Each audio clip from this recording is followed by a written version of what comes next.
Chapter 90. Genius 1, Second Remember If You Want to Go. Shoah, Net provides you with wonderful novels to read.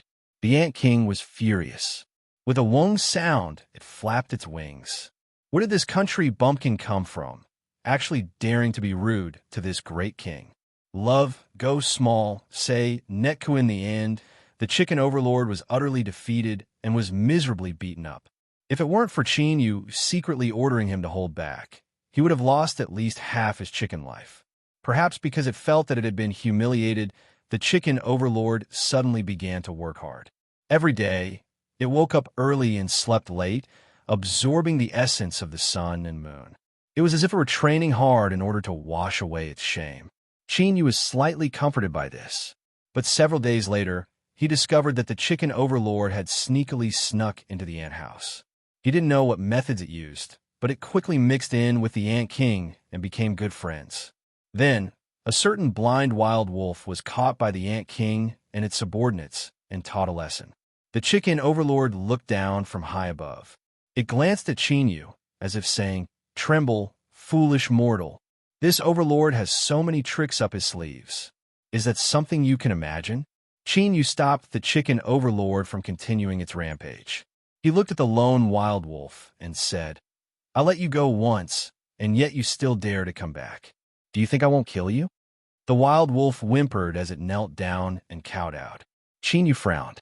"You want to stay?" Wild wolf nodded repeatedly.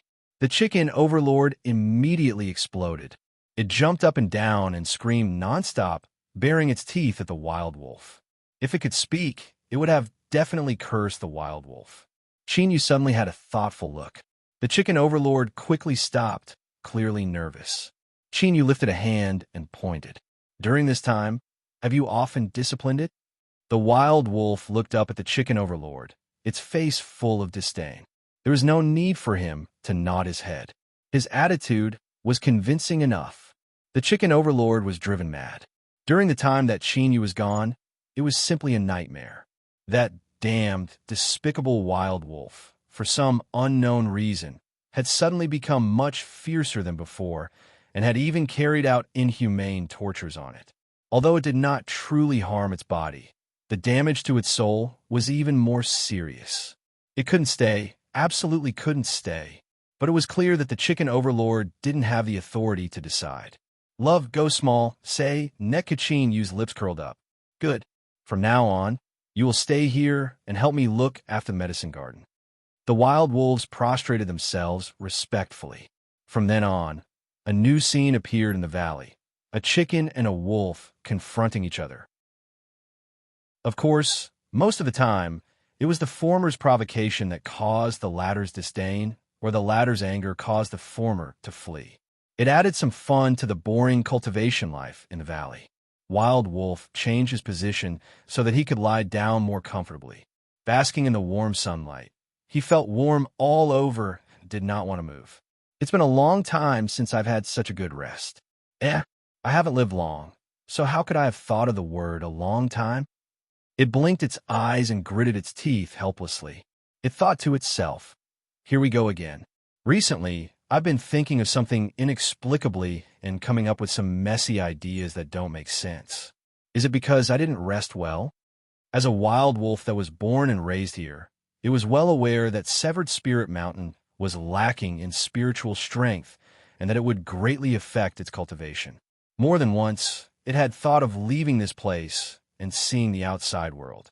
It would also find a place that was truly suitable for it to cultivate. But every time it reached the edge of the mountain range, it would feel restless and restless.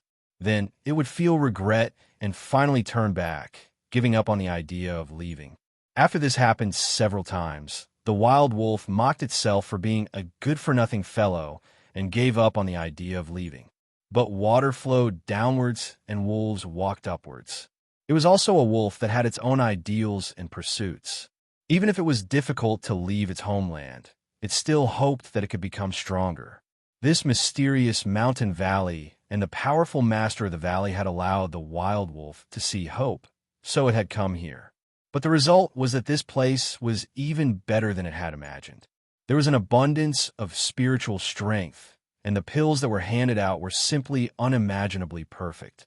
No wonder that hateful chicken had risen in strength so quickly. Humph, but it still wasn't as strong as this Lord Wolf. Now that I have become Master Spirit Pet, I will become more and more formidable in the future. That damned chicken can forget about being fierce.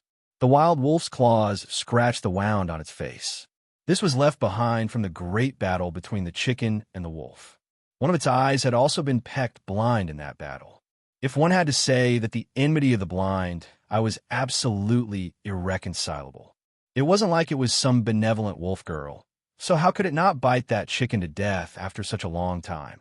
Thinking about it, it might be that it liked this state even more. It seemed that it should have only one eye to begin with. Hiss! It comfortably sucked in a deep breath of air filled with spiritual strength. The wild wolf shook its fur, thinking about how this old man was a one-eyed black-skinned man in the past. Just how majestic and awe-inspiring was that? It began to have random thoughts again, but a one-eyed black-skinned man seemed like a good choice. The wild wolf's eyes brightened. It turned around and stood up. It glanced at the chicken that had been frightened by its actions and curled its lips as it proudly walked away. Soon after, the wild wolf's blind eye was replaced with a piece of black skin. The edges were rough, as if it had been bitten off. But even so, it really did seem a bit more powerful. The chicken overlord curled its lips and rolled its eyes. But it couldn't suppress the envy in its heart. It thought to itself that if this fellow dressed up like this, he would actually be able to compare with this overlord in terms of appearance. But no matter how much you dressed up, that was only your appearance. In terms of inner strength and temperament, this overlord would still crush you into dregs. Chinyu only considered the open and hidden struggles of his spirit pets as a way to spice up his life. He soon suppressed these thoughts and continued with his next task. He wanted to cultivate the 5-element sword array. This was something he had already decided upon in Immortal Eclipse Valley. Although he couldn't solve the problem of magic power sources for the time being, he could still carry out the basic preparations. The 5-element sword array's root lay in the sword. Even if he successfully cultivated it, he would need 5-element magic swords in order to use it. Metal, water, wood, fire, earth, these are the source of the world's 5 elements. In some ancient cultivation texts, these are the basic attributes that form the world and all living beings. Metal and water attributes. He temporarily lacked materials to refine magic swords, so he could put them aside for now. Wood attribute. Chinyu had many choices. For instance, Sky Thunder Bamboo or Great Sun Mulberry. As for Radiant Redwood, although it was also a wood attribute, its purer and more formidable aspect was its surging fire elemental power. Thus, Chinyu decided to use Radiant Redwood to refine a fire attribute magic sword. Wood attribute. He chose Sky Thunder Bamboo. The reason was simple. Sky Thunder Bamboo naturally contained thunder laws. When the 5 elements were combined together, it could display the power of thunder. In the future, if the 5-element sword array reached perfection, it might have wonderful uses when combined with thunder laws. Taking a step back, even if it wasn't related to the 5 elements, it would still be good to have another kind of thunder power. Within the 5-element sword diagram, there were detailed records of refining a magic sword. Jiang Li's experienced Jade Slip also mentioned this. Chinyu carefully read through and meditated on it. After several days, he determined that he understood everything and then began. The Radiant Red wood hadn't been planted for long. Even with the little blue lamp, it was still in the seedling stage. If he cut off the branches to refine a magic sword, it wouldn't be appropriate. Thus, he first used the Sky Thunder Bamboo as an experiment. Reality proved that refining a 5-element magic sword was very simple. It was far less difficult than Chinyu imagined. After cutting off a section of the Sky Thunder Bamboo's trunk, he stimulated his magic power with a law formula and crushed it into the shape of a sword. Then, he branded it with a trace of his divine sense, and the wood attribute magic sword was basically complete. All that was left was to nourish it with magic power in the future, enhance the quality of the magic sword, and strengthen the divine sense mark. There wasn't any pressure, and there weren't any accidents. Qin even felt a little absent-minded. The infamous and ominous five-element sword array, sword, was actually so simple. In fact, the difficulty of cultivating the five-element sword array lay in the word cultivation. Before this, it was mentioned that it was extremely simple to cross the threshold. The five magic swords were the foundation to cross the threshold, so it was reasonable that it wasn't too difficult to refine. Moreover, there was Qin Yu himself. He had a fifth-level golden core cultivation, and his true strength was comparable to a peak golden core. His divine sense was powerful enough, so refining it wasn't difficult at all. Moreover, there was the material used to refine the sky thunder bamboo. As an ancient spiritual plant that had lived for over 10,000 years, its quality had been thoroughly reborn. It was extremely suitable for refining a wood attribute magic sword. Combining all of these factors together, Qin Yu's perception was far too simple. But no matter what, it was still a good thing that the magic sword could be smoothly refined. Qin Yu carefully nourished it according to the five-element sword diagram, and then placed the magic sword in his storage bag. With everything going smoothly, he had plenty of time. After thinking for a moment, Qin Yu didn't immediately go into seclusion to cultivate. Instead, he continued to meditate on the five-element sword diagram. The great five-element sword array in Immortal Eclipse Valley had evolved from the five-element sword diagram.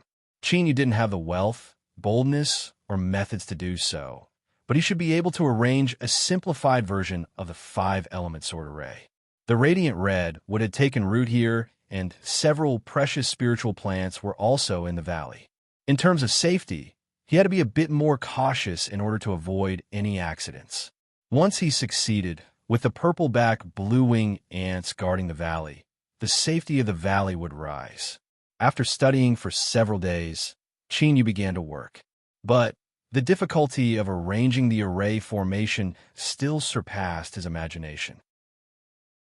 He failed several times and even caused a backlash from the array formation strength, leaving him in a distressed state. After trying for nearly 10 days, he finally managed to barely complete it. On the surface, the valley didn't seem any different from the past. Clouds and fog still lingered around it. But once someone intruded, the magic swords hidden within would attack. That's right, to imitate the five-element sword array, one naturally needed magic swords. What Qin Yu used was the leftover Sky Thunder bamboo branch that he had refined into a wood attribute magic sword. Even if it was just a tiny section, it was still a 10,000-year-old spiritual plant and of high quality. There were a total of 36 small magic swords. When they released the power of thunder, when superimposed together, it would be quite formidable. Thinking of this, Qin Yu blushed red. That's right, his imitation of the five-element sword array didn't have anything to do with the five elements at all. His attack methods all relied on thunder, and this was the attribute of the Sky Thunder bamboo. He had to put studying array formations on the agenda. But no matter what, with the protection of this array formation, Qin Yu could cultivate in peace for the time being. He coughed and flicked his sleeves as he returned to his room.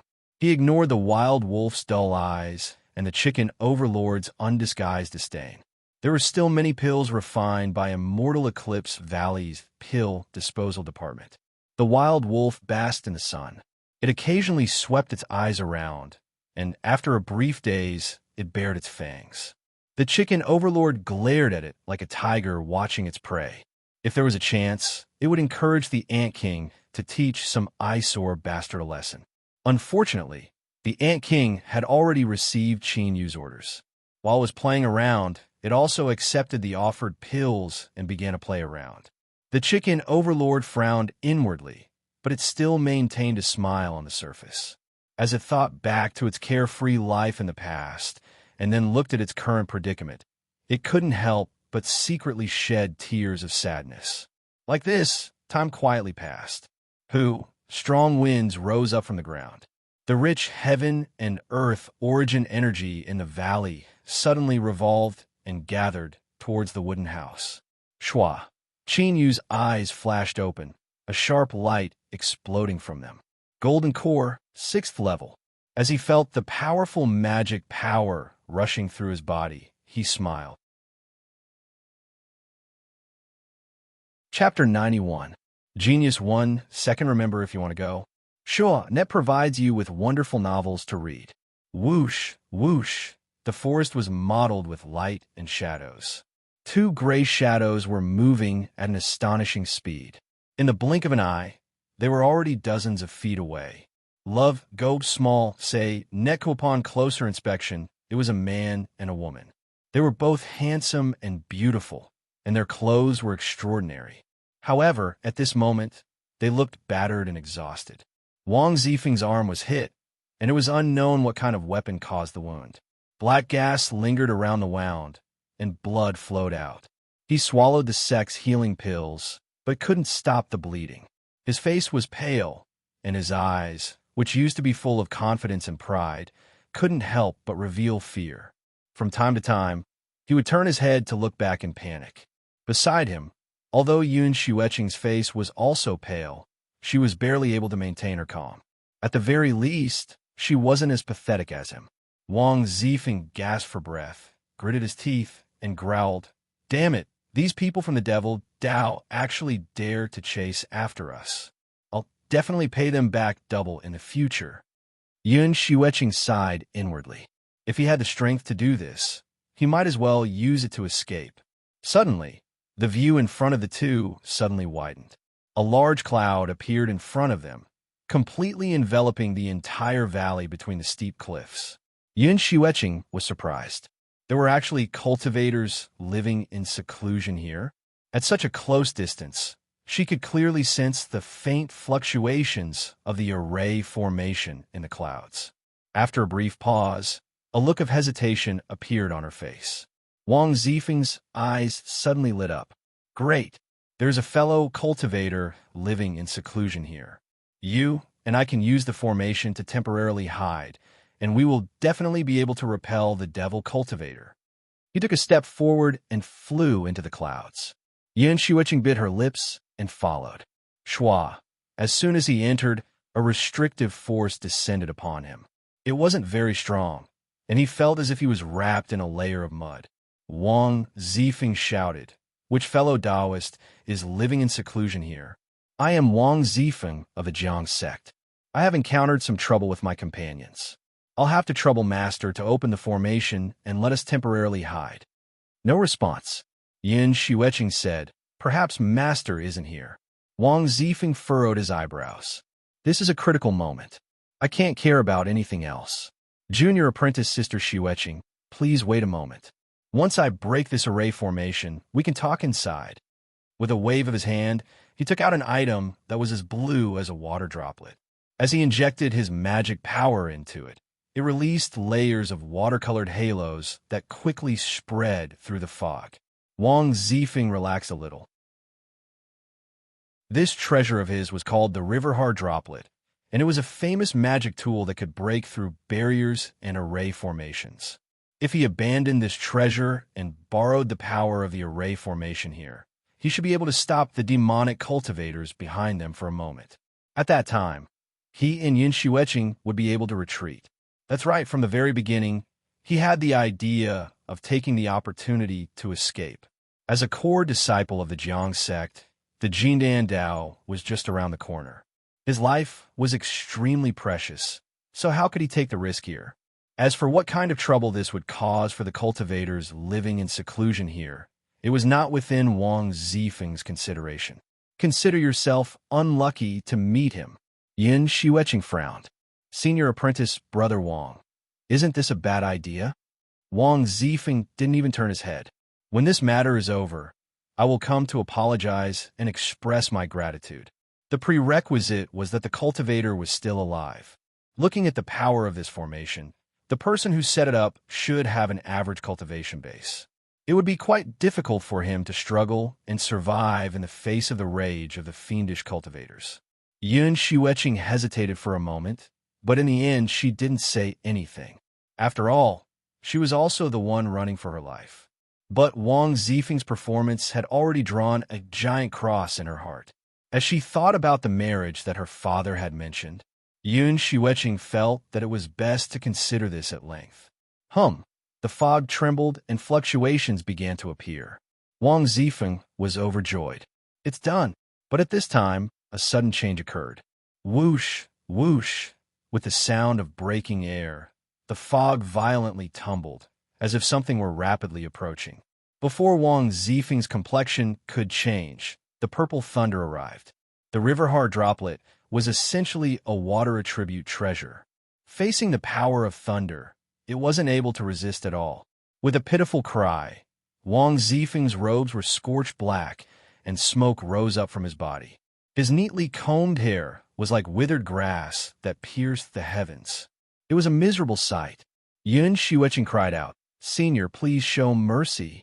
To be able to move such a formidable power of thunder into an array formation, one could imagine just how profound his cultivation was.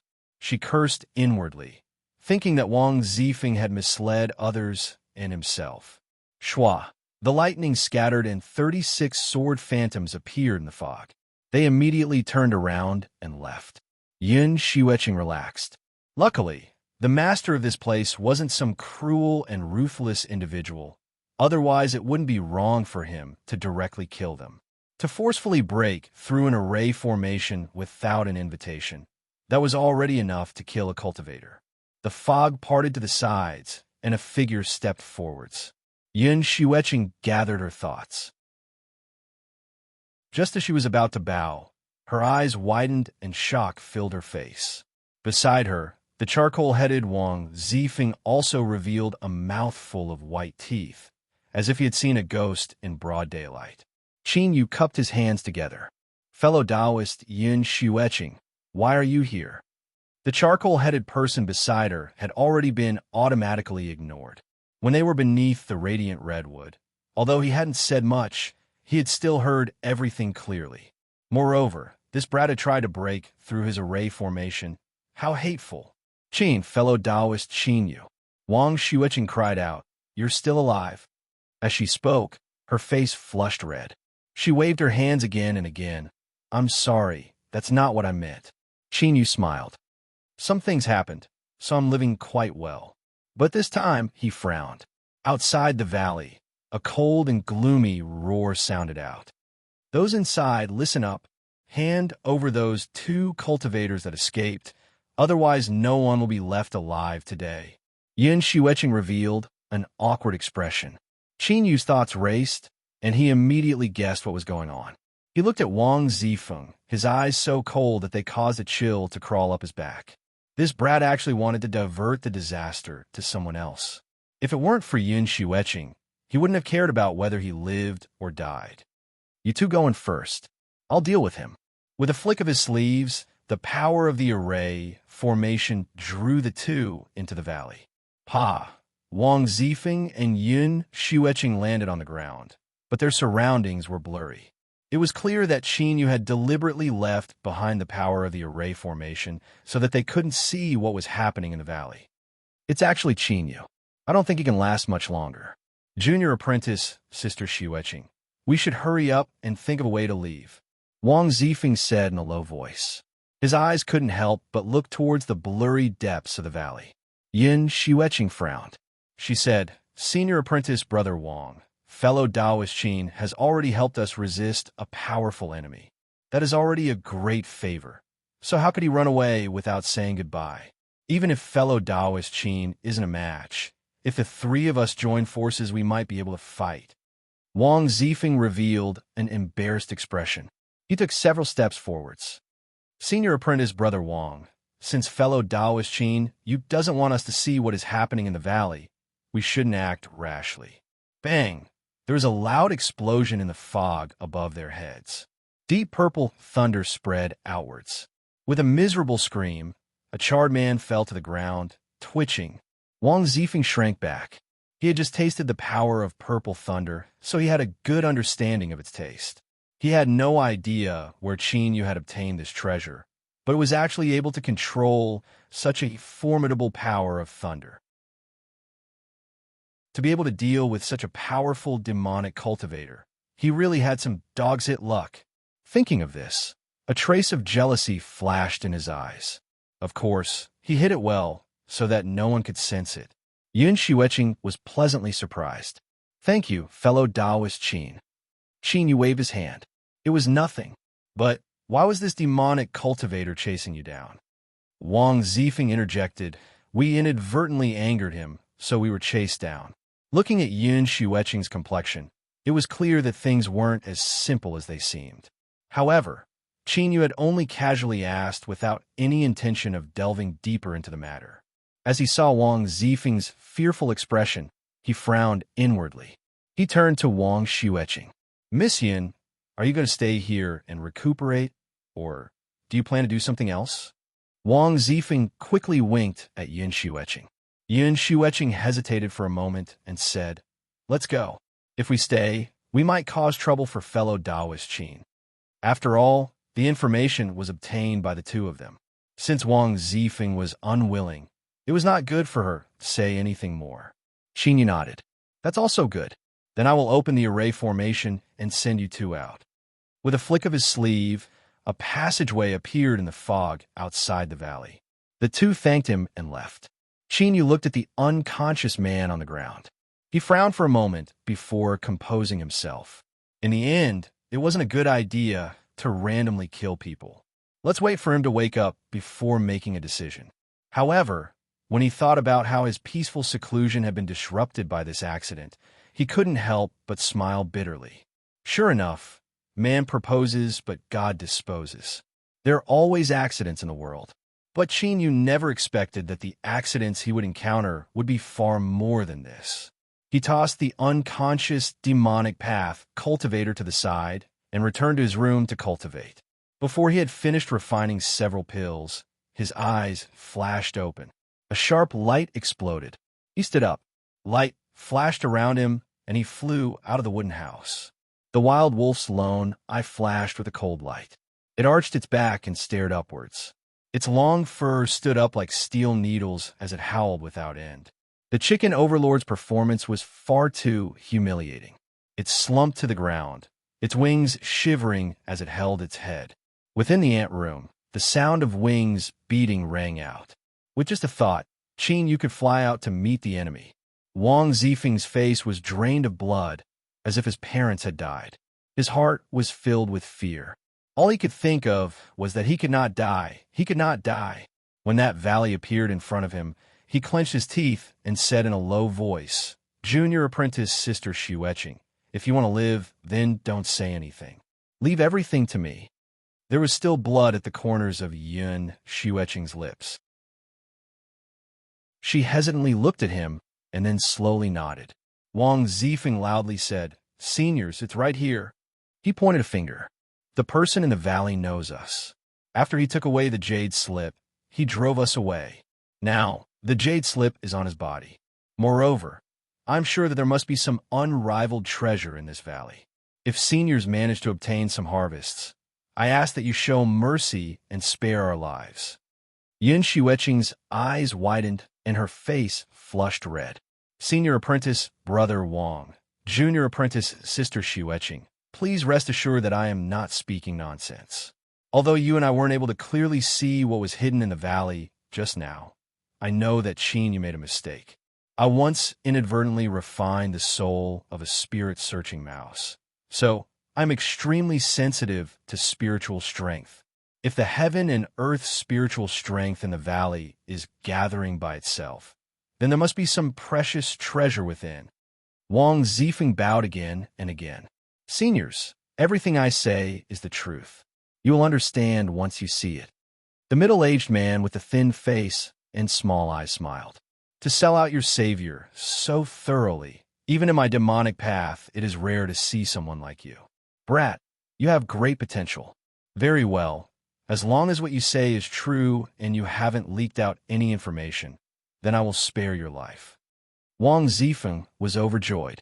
All right, since we found the master, let's not waste any more time. My disciple's life or death is still unknown. Gu Xingping coldly said. He stepped forwards, the aura of a 7th-level golden core erupting. Heaven and earth spiritual strength turned into a strong wind, wanting to tear apart the fog like the autumn wind sweeping away the fallen leaves. Shua, the The fog parted and Qin Yu's feet landed in the void, as if he had stepped onto a long flight of stairs. His face was expressionless as he coldly looked around. He lightly said, "You all came without an invitation. Do you want to sit in front of my door and discuss the Tao?" His aura was condensed, restrained without a trace. Although it seemed weak and small, it also felt like a boundless sea, unfathomably deep. Gu Xingping's complexion changed. The two men and one woman behind him also revealed looks of surprise.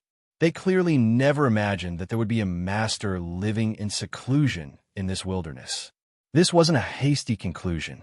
If this person could remain so calm and indifferent in front of the four of them, then he was naturally a master, and masters were worthy of respect. Chapter 92. Genius 1, second remember if you want to go. Sure, Net provides you with wonderful novels to read. Gu Shangping restrained his aura and said in a deep voice, "May I ask where my useless disciple is now?" Qin Yu grasped backwards, and a pitch-black figure landed outside the valley. "My injuries are heavy, but I won't die. As long as no one died, things would be easier." Gu Xingping bent down to inspect the body. His face darkened. He grabbed his disciple and retreated to the side. He didn't need to decide how to deal with today's matter. The tall and sturdy man took a step forward. His skin was dark and his face was calm. "War Bear greets fellow Taoist." His voice was heavy like iron, pressing down on the heart. This person's cultivation was extremely strong. Qin Yu's expression didn't change. "I am Qin Yu." War Bear cupped his hands together. "May I ask why fellow Taoist Qin is interfering in today's matters?" Qin Yu lightly said, "This young lady and I are old acquaintances." The implication was that this had nothing to do with Wang Zifeng. War Bear's eyes flashed. "Then, fellow Taoist, do you have any objections to what this junior said?" Qin Yu coldly sneered. "What nonsense!" War Bear hesitated for several breaths of time. He nodded. "I trust you." The others frowned slightly. War Bear continued, "With fellow Taoist Qin's cultivation, it's sufficient for him to examine the contents of the jade slip. If he knew the contents, how could he have stayed here to wait for us to arrive?" This explanation was very vague, but Gu Xingping and the other man and woman nodded thoughtfully. Wang Zifeng's limbs were ice cold, as if he had fallen into an ice cave. How did this happen? Shouldn't they have broken through the array formation, killed Qin Yu, seized his treasures, and then fought over how to distribute the treasures before finally giving him enough time? You believed him with just a few words. What right do you have, you bastards? Wang Zifeng's body stiffened and his neck straightened. War Bear's eyes revealed a thick, killing intent. You dare deceive us? Junior, you are far too bold. Wang Zifeng screamed. Senior, I didn't lie to you. He had a pleading look on his face. Junior apprentice, Sister Xueqing, please be my witness. Please be my witness. Yin Xueqing bit her lips and shook her head. Fellow Taoist Qin didn't take the jade slip. Wang Zifeng's eyes widened. That bitch set me up. You set me up. War Bear raised his hand and was about to descend. Whoosh! The sound of breaking air whistled through the air, accompanied by an angry roar. Who dares to harm my sex disciple? Wang Zifeng was like a suffocating fish that fell into the water. His ashen face suddenly glowed as he shouted, Uncle Chiu, I'm here. Save me. Shua. Chiu he landed, his eyes bright and his aura rising. The aura of a 9th-level Jindan was like an invisible mountain, and even the air seemed to become much more viscous. His eyes swept around and fell on War Bear. With your cultivation, you are attacking a junior. Isn't that a bit too much? With the aura of a 9th-level Jindan, the weight of his words was extremely heavy. Everyone instantly fell silent. Wang Zifeng hatefully glared at Yin Xueqing. He thought to himself, you bitch, you actually wanted to kill me with a single strike. Now, let's see just how you'll beg me. With Uncle Chiu's arrival, his cultivation was more than enough to suppress everyone present. He wanted to see just how rampant these demonic path cultivators could be. War Bear frowned and took a step back. Chiu's expression became even more calm. The auras of these people in front of him were not weak, and he didn't want to provoke them. But now, it seemed that these people were also afraid of him. This was good. There wasn't any deep hatred between them, so it was fine to just talk things out. There was no need to make such a big fuss. With a light cough, just as he was about to say some pleasantries and bring the matter back to the main topic, his complexion suddenly changed. Bang! War Bear stepped forwards, the ground collapsing. He took a step back just in time to gather his strength. At this time, his attack was like a river bursting through a dam, like an erupting mountain flood, fierce to the extreme. His fist came out with the momentum of 1,000 caddies. He roared out in anger. He raised his palms and magic power surged outwards. But he had underestimated the strength contained in this fist. With a muffled sound like thunder, the clothes on his arms were instantly torn apart by the strength, revealing countless red lines on his skin. These were the tiny blood vessels in his body that had been ruptured by the formidable strength. The ground beneath his feet collapsed, and he was forced back again and again. Every step he took caused crushed stones to fly into the air, mixed with a terrifying strength that caused the air to howl. Although he was shocked by his opponent's strength, as long as he had the time to blink his eyes, he would be able to revolve his magic power to stabilize himself and then launch a fatal counterattack. But after Warbear, Gu Xingping lifted a hand and drew in the void. In the blink of an eye, a talisman was formed. It flew out and fell onto Qiuhi's body.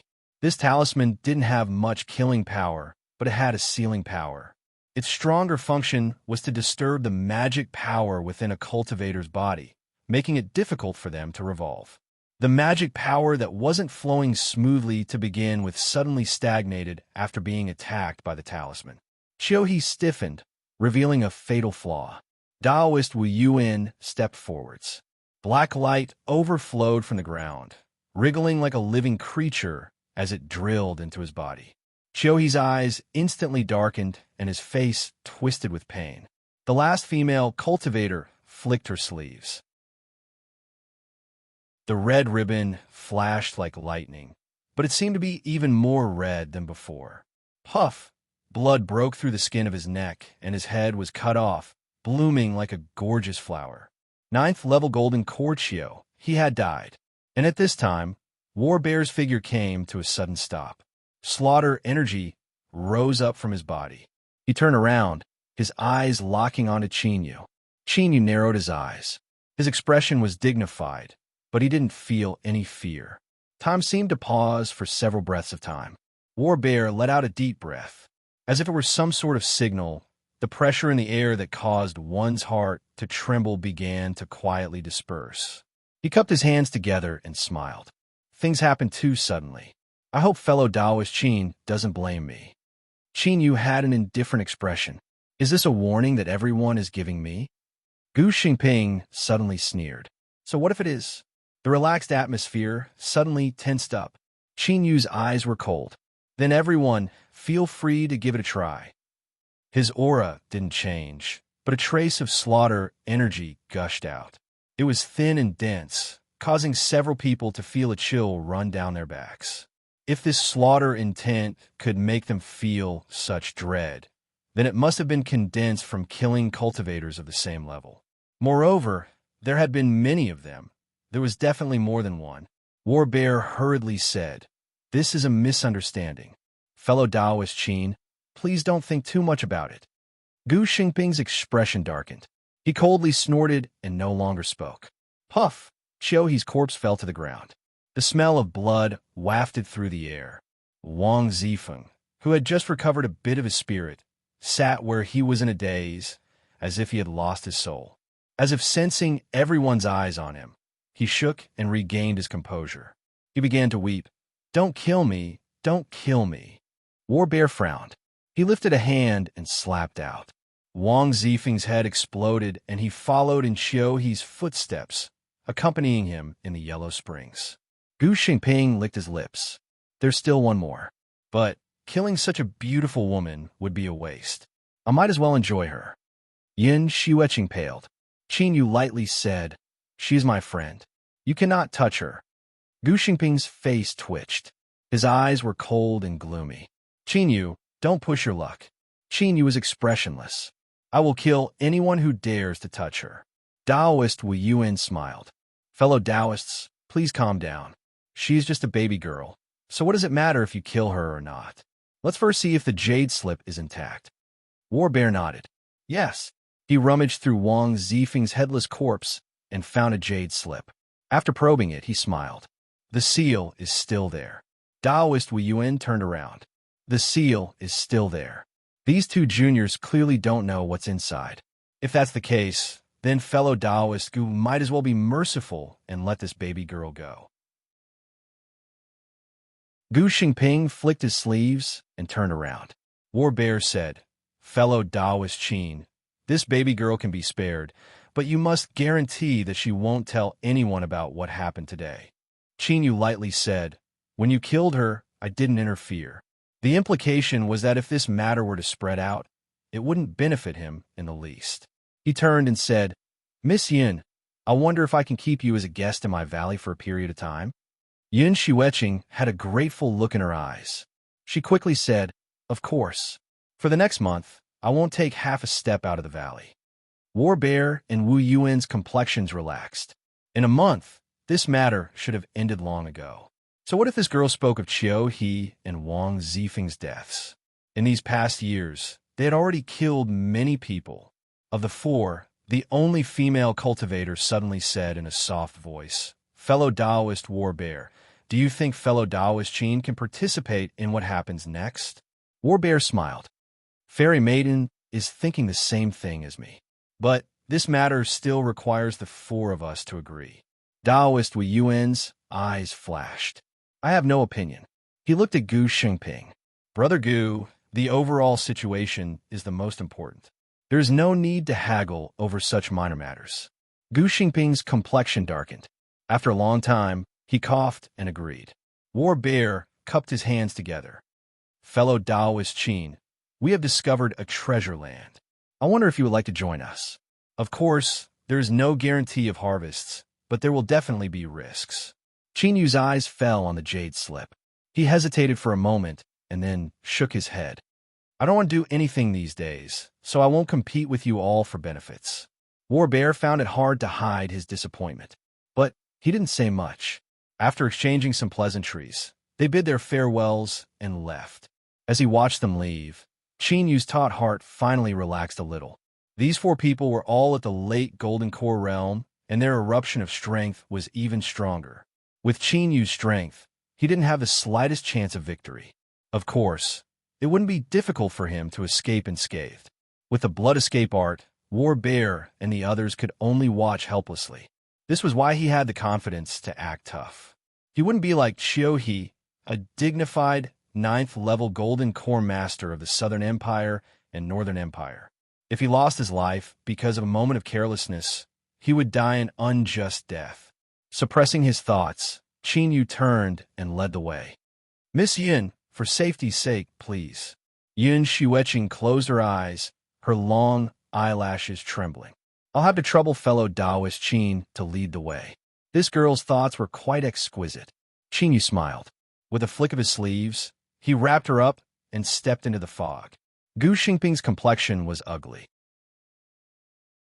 He looked around and said, Everyone here is a powerful figure, so why must you be so cautious and patient towards that Qin Yu today?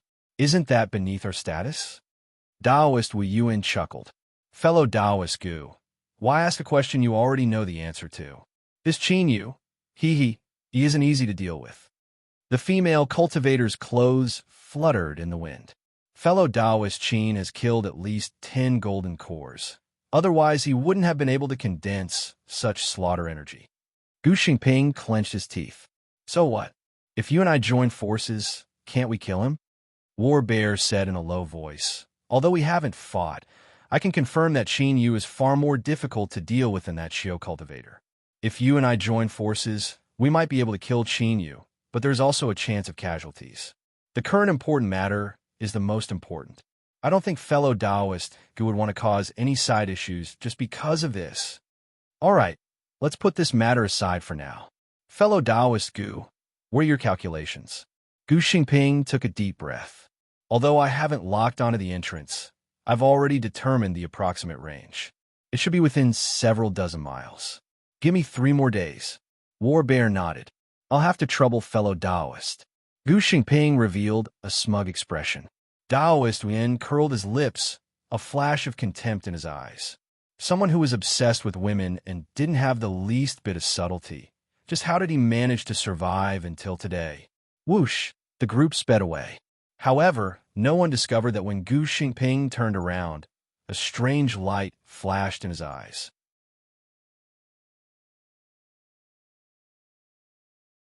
Chapter 93. Geniuses in a Second to Remember Love? This is the web that provides you with wonderful novels to read. Yun Xueqing stayed in the valley. Luckily, there was still some spare room in the wooden house. This girl was as smart as she appeared. After entering her room, she didn't take a single step out. But thinking about it, Qin Yu controlled the array formation and temporarily hid the radiant redwood. This had nothing to do with trust, but was the most basic precaution a cultivator should have. There was no romance, nor was there any story of affection. Besides the time they entered the valley, the two didn't meet again for the next 5 days. This caused a wild chicken that had evil thoughts in its heart to be disappointed. It curled its lips and looked at the wild wolf across from it, feeling great disdain for this fellow's sanctimonious appearance. It was unknown who it was, but when this girl arrived, their eyes lit up. Hee, who knew that a single eye could be so bright? In the blink of an eye, it was the 9th day. In the distance, there was a loud rumbling sound like a thunderclap. The originally clear skies began to rapidly darken. Strong winds gushed out from the void, tearing through the fog and causing it to tumble about. The chicken overlord shrank its head back in fear. The wild wolf howled towards the heavens. Shua, Qin Yu appeared in the valley. He looked towards the source of the sound, his complexion uncertain. Several powerful auras faintly appeared, giving him a familiar feeling. Without a doubt, they were War Bear, Gu Xingping, and the others. What were they doing? Could it be that the treasure land they mentioned before was at Severed Spirit Mountain? Inexplicably, Qin Yu thought back to the exhaustion of heaven and earth origin energy here, as well as the sudden appearance of pure spiritual strength not too long ago. His thoughts raced. Senior Qin, what happened? Yun Xueqing walked out of her room, a worried look on her face. Qin Yu turned and said, I don't know, but shouldn't be related to us. There's no need to think too much about it. Soon, the winds dispersed and the skies cleared up. But Qin Yu's complexion became dignified. Miss Yin, return to your room first. Yun Xueqing's heart trembled. She turned and left. Shua, Qin Yu shot into the skies. With a wave of his hand, he split apart the fog. His aura tumbled around him, his momentum overwhelming. Outside the valley, it was War Bear and the others. Seeing Qin Yu's ill intent, Taoist Wu Yuan cupped his hands together. Fellow Taoist Qin, please don't be angry. We came without ill intent. War Bear coughed several times. His face paled as if he had been injured. Fellow Taoist Qin, I wonder if you can control some formidable thunder power? Qin Yu nodded. Yes. War Bear was overjoyed. Fellow Taoist Qin, I invite you to join us once more. I won't hide it from fellow Taoist. We've already found the treasure land, but we need the power of thunder to open it. Qin Yu frowned. I said I'm not interested. War Bear said in a low voice, fellow Taoist Qin should understand that we aren't willing to become enemies with you. If you really aren't willing to intervene, then I can only ask fellow Taoist to temporarily leave this place. Taoist Wu Yuan explained, the treasure land we discovered is in these mountains. With fellow Taoist Qin's cultivation, it would be hard for us to feel at ease staying here. Qin Yu remained silent. What these people said was probably true, but it would be naive of them to believe that he could leave easily after rejecting them. What if you come back after you leave? Even if he didn't return, he would still be in big trouble if he were to spread the news. In fact, the meaning was very clear. Either you join, or you shed all pretense of cordiality. It was just that this way of expressing it was a little euphemistic. Qin Yu looked up. He lightly said, since everyone is so sincere, if I don't agree, then I won't be able to appreciate your kindness. War Bear chuckled. With fellow Taoist Qin joining us, we're like tigers that have grown wings. We will definitely be able to smoothly open the treasure land. The oppressive atmosphere was swept away. Let me formally introduce you. This is fellow Taoist Wen, fellow Taoist Gu Xingping, and Fairy Xiang. Qin Yu cupped his hands together in greeting. War Bear took out a jade slip. Everything that fellow Taoist Qin wishes to know is within. Qin Yu received it. He frowned. Right now, there are still some matters that I need to deal with. Taoist Wu Yuan smiled. Fellow Taoist Qin can do as he pleases. We also need to rest and reorganize ourselves. How about tomorrow? All right. War Bear and the other three left. Qin Yu stood where he was, his face cloudy for a long time. Then, he turned and flew back into the valley. Miss Yin, I will be going out tomorrow. It would be best if you wait for me to return before you leave. Qin Yu went straight to the point. After I leave, I will open the entire array formation. At that time, Miss can stay in your room and do not casually walk around. Yin Xueqing didn't ask anything else. She nodded in agreement. Qin Yu began to prepare. War Bear and the other three weren't easy to deal with. If he cooperated with them, he had to be extremely cautious. The Soul Mushroom, Great Sun Mulberry, and Sky Thunder Bamboo were all brought away to avoid any accidents. The purple-backed blue-wing ants were placed into the Imperial Spirit Bag. After absorbing the aura of the Great Sun Mulberry, they had become much stronger. If any accidents occurred, it would be a pleasant surprise. As for the Radiant Redwood, the storage bag had limited space, and it was impossible to store its several dozen-foot-tall trunk. In addition, moving it around would harm its growth, so he could only leave it here.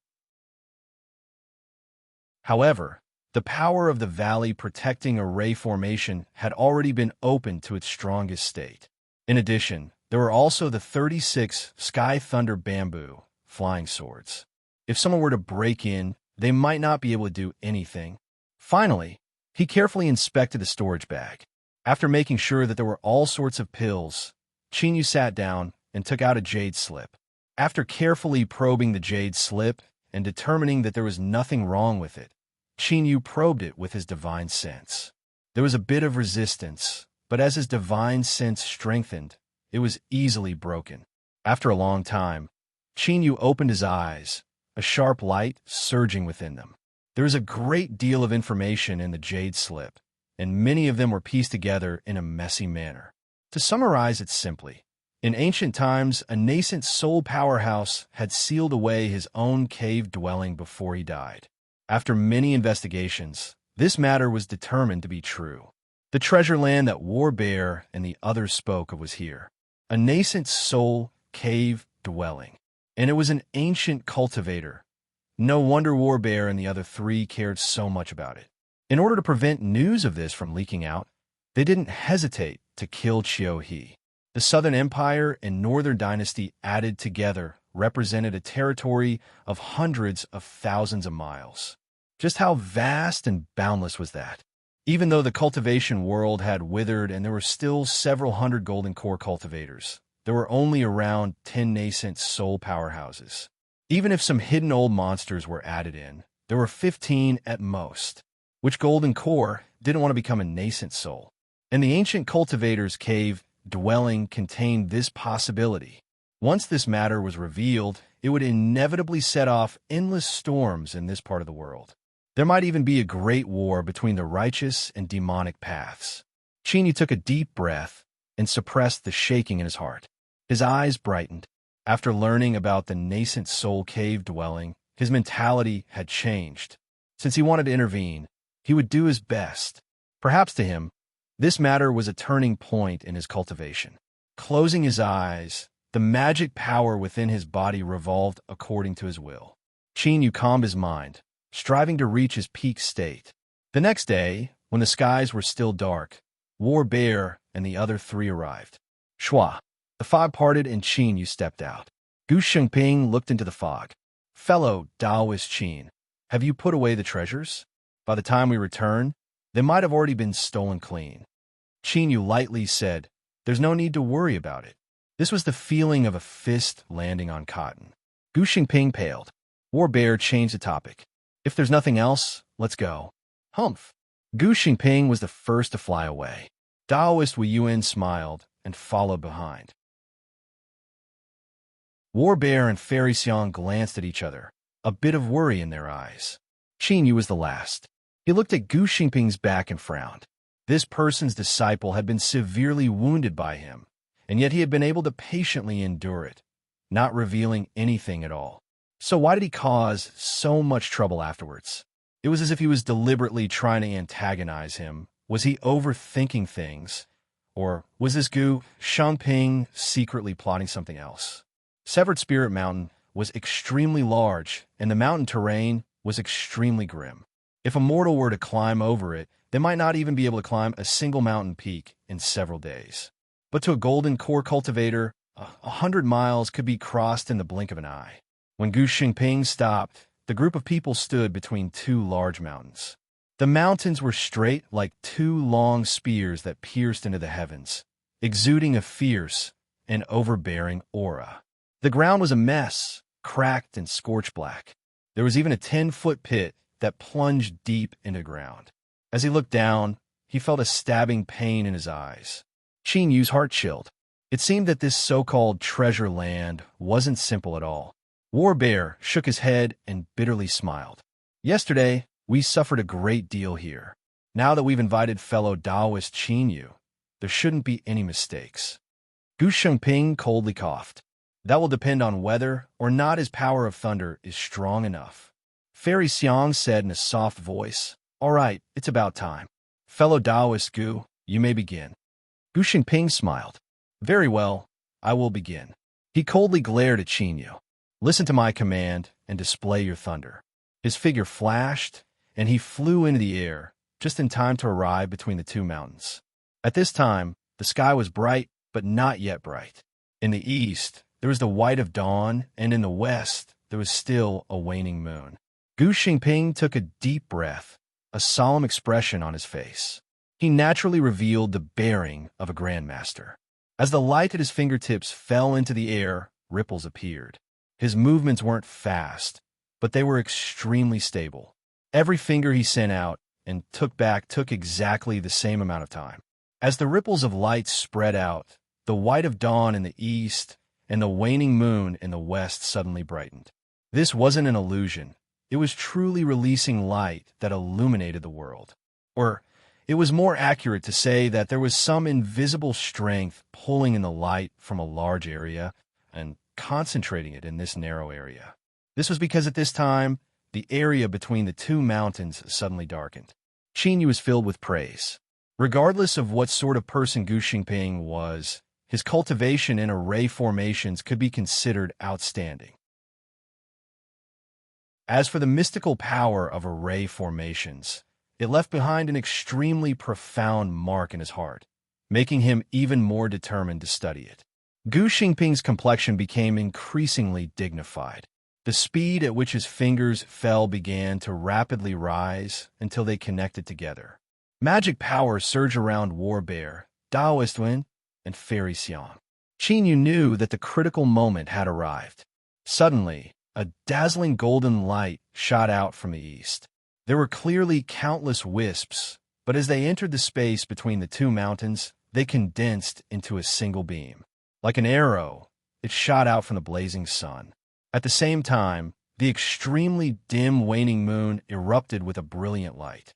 The faint silver light and the blazing sun simultaneously fell upon the empty space between the two mountains. Gu Xingping roared, "Thunder, come!" Qin Yu flicked his sleeves. Lightning surged out, like a purple river bursting through a dam. The closer War Bear, Wu Yuan, and Fairy Xiang were all overjoyed. Such a formidable power of thunder was more than enough to open the entrance. Of course, at the same time, they felt even more dread towards Qin Yu. After the purple lightning surged out, it seemed to be attracted to a point above Gu Xingping's head. The dazzling purple light was like a demon star. At this time, the sun, moon, and stars gathered between the heavens and earth. Gu Xingping pressed down. The demon star fell where the sun and moon struck. Dong! There was a dull sound like the beating of a great drum. Trembling fluctuations shot into the skies. Awu! A wolf's howl echoed out, shaking the world. In the mountain forests, countless wild beasts bowed their heads, crying out in excitement and fear. But what was strange was that the sound was limited to the range of the broken mountain range. Even if it went an inch further, it wouldn't be heard at all. Moreover, from the outside, this mountain range didn't seem any different from usual. In the empty space between the two mountains, the phantom of a great wolf appeared. It reared its head back and howled. It had a single eye, a black hide covering it. The wolf's mouth was wide open, revealing its fangs. It was unknown where it led to. Gu Xingping laughed. The entrance has been opened.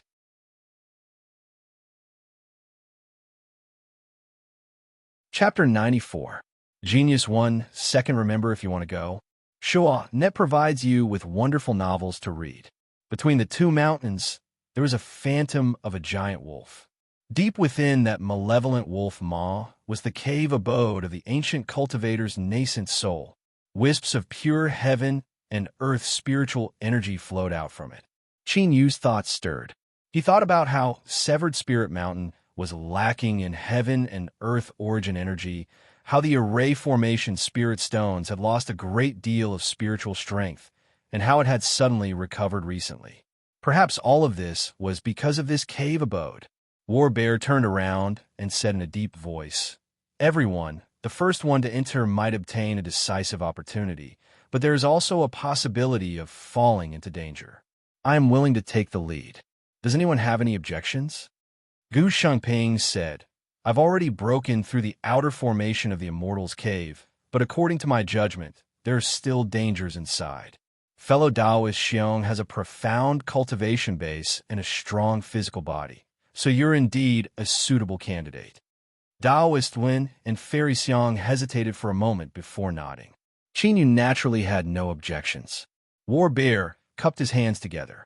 "Everyone, let us meet again in our cave dwellings."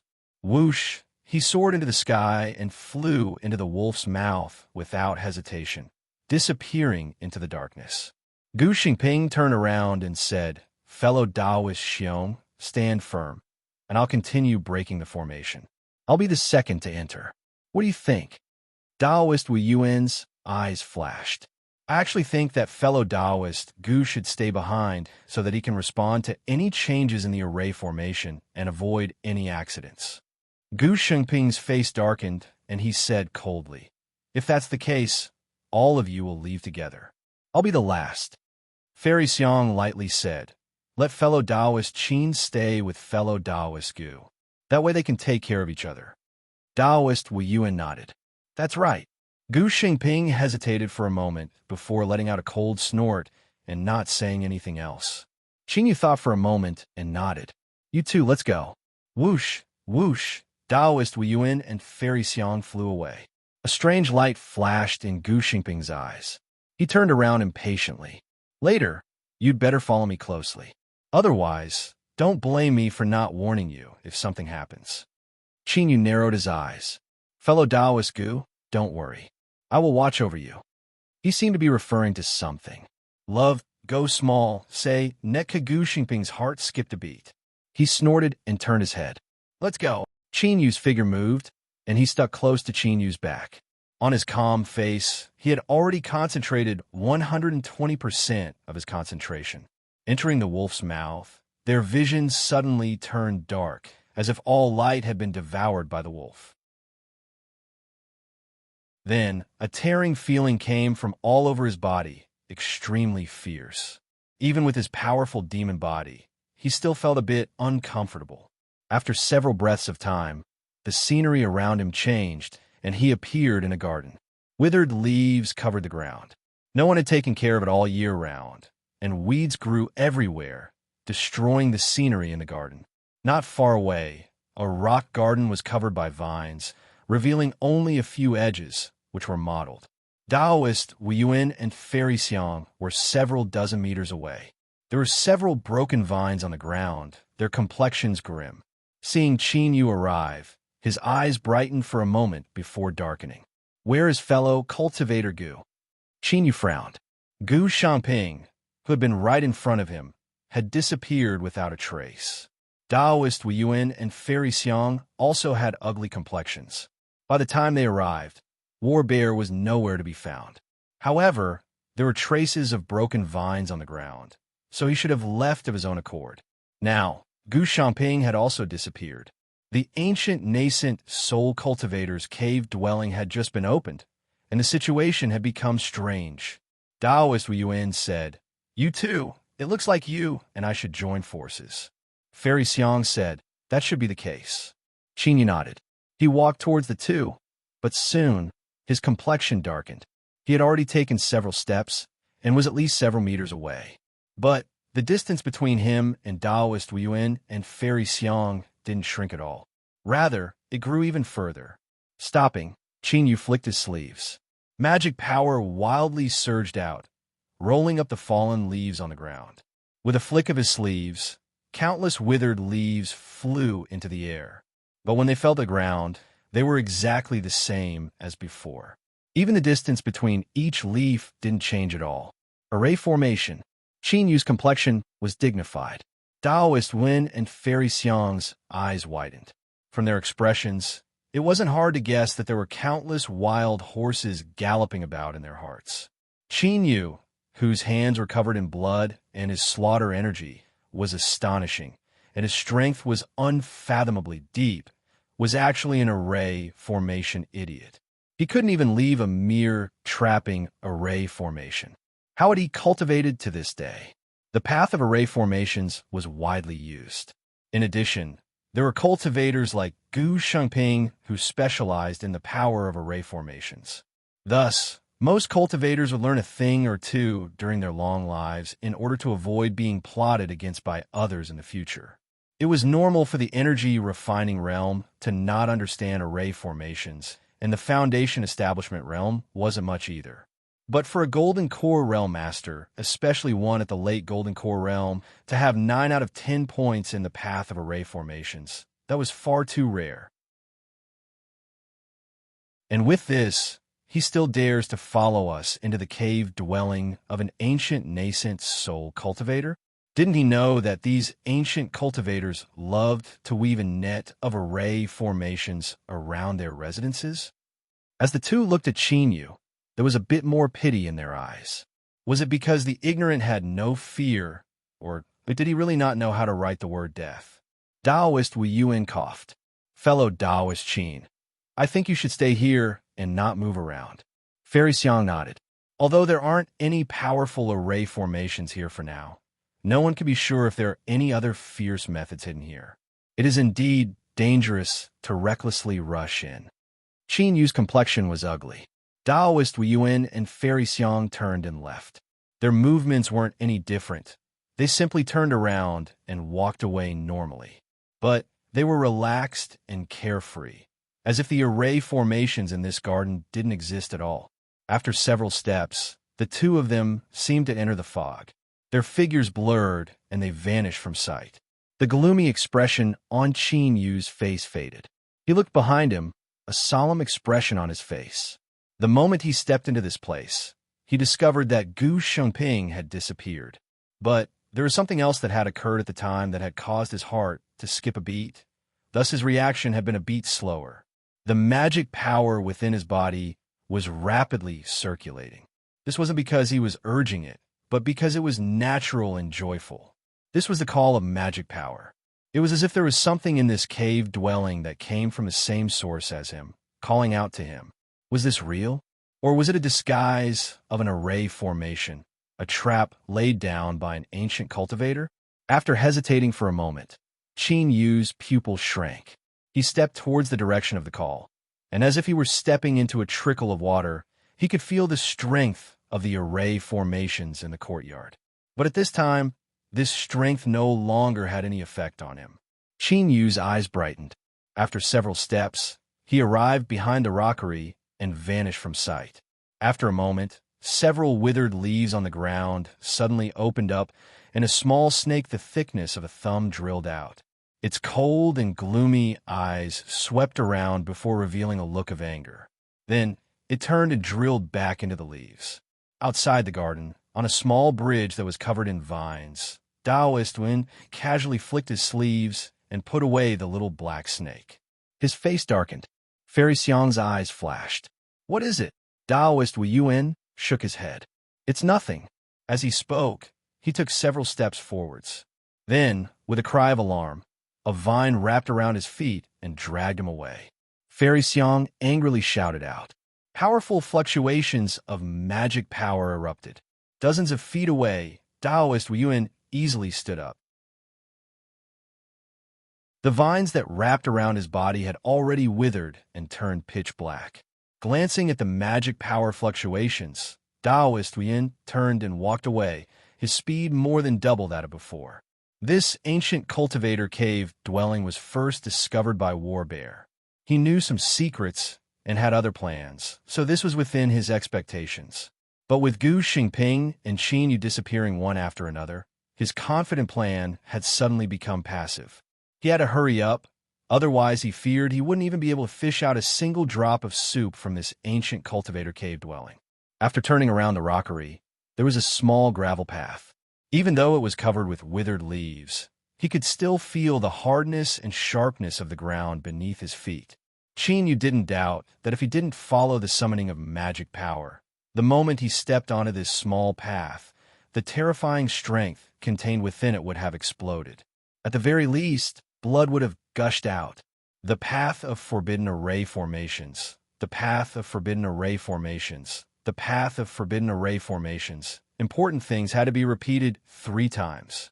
Qin Yu promised himself that once this matter was over, he would seriously study it. This was too passive, but at this time, he was even more curious as to just what was summoning him with magic power. Qin Yu hadn't changed his cultivation method. He still used the Eastern Mountain sect's incomplete true wood arts. Thus, it was hard to imagine how an ancient nascent soul cave dwelling could be related to the Eastern Mountain sect. Moreover, this summoning seemed to be extremely good. It didn't harm Qin Yu at all and helped him pass through the ancient nascent soul cave dwelling unimpeded. But no one knew what was hidden in front of him. Perhaps it was a great harvest, or perhaps it was a great maw that would bite him in half and swallow him whole. Qin Yu bitterly smiled. The path of forbidden array formations for the 4th time. The small path was extremely long and seemed to pass through the entire cave dwelling. Along the way, he passed through 3 gardens and a large courtyard. It was clear that there had been many people living here in the past. But what was strange was that there wasn't a single skeleton here. Where did the people who lived here go? Did they leave before the cave dwelling was sealed? Qin Yu felt that something was wrong. If there really were people who left in the past, it would have been impossible for this cave dwelling to be preserved until today. It would have already been turned upside down by the red-eyed golden core cultivators. But if no one left and he couldn't see any skeletons, just thinking about it was terrifying. Suddenly, Qin Yu stopped.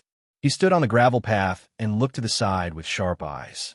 A trace of white was particularly eye-catching amongst the withered leaves.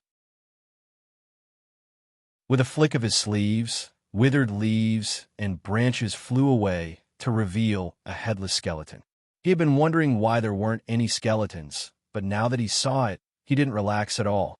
Rather, his complexion became even more dignified. The quality of this skeleton was far too new. Using the word quality to describe a skeleton might be a bit disrespectful, but this was the truth. And most importantly, the missing part of its head had just been cut off. Qin Yu's senses had always far surpassed those of ordinary people. Thus, even though this skeleton was several dozen feet away and was nearly completely buried in withered leaves, he was still able to see it. He could also clearly see where it was cut off. There was absolutely no mistake about it. Taoist Wu Yuan and Fairy Xiang had gone in the opposite direction. If so, then the one who cut off the skeleton's head must have been either War Bear or Gu Xingping. But the problem was, why would one of them run over here and take a head? Moreover, this skeleton clearly didn't match with the time that the cave dwelling was sealed. This meant that someone had come here at some point in the day. Things seemed even stranger. Qin Yu hesitated for a moment and then continued forwards. The reason was simple. No matter what happened, since he had already entered, he had no other choice. Waiting silently wasn't Qin Yu's style. Since there were layers upon layers of doubts in the cave dwelling, he would slowly unravel them. The truth would eventually emerge. Sha, sha, in the tranquil silence. Only the sound of footsteps stepping on fallen leaves echoed in his ears. Everything was bleak and bleak, leaving one's mind tense. Shwa. Chinyu came to a stop. The gravel path seemed to come to an end. Between the thick leaves, a floating mountain loomed in his line of sight. His eyes flashed. After taking several steps forward, his breathing suddenly stopped. His entire person was like a piece of withered wood, blending in with the surrounding environment. The aura restraining law formula and aura restraining jade pendant were revolving with full force. In front of him, there was a sound.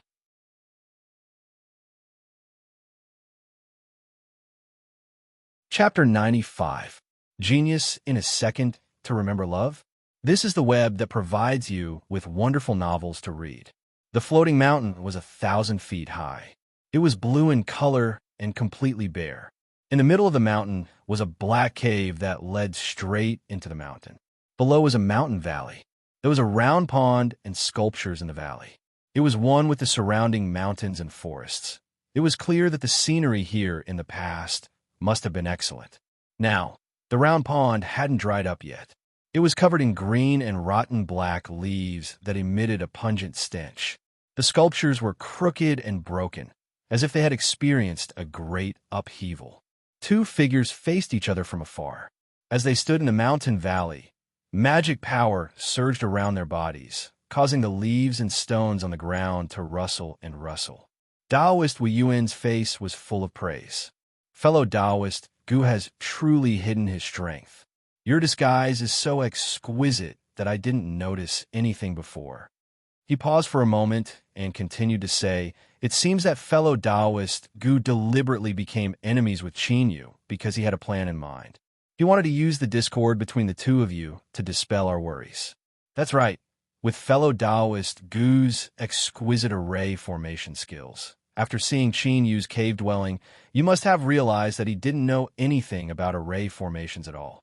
That's why you allowed him to escape without any scruples. Hee, admirable, admirable. Gu Xingping coldly snorted. He didn't deny it, but rather tacitly agreed. His eyes were cold and sharp. Fellow Taoist Wu Yuan is also surprising. I didn't expect you to arrive here so quickly. Taoist Wu Yuan shook his head. You flatter me.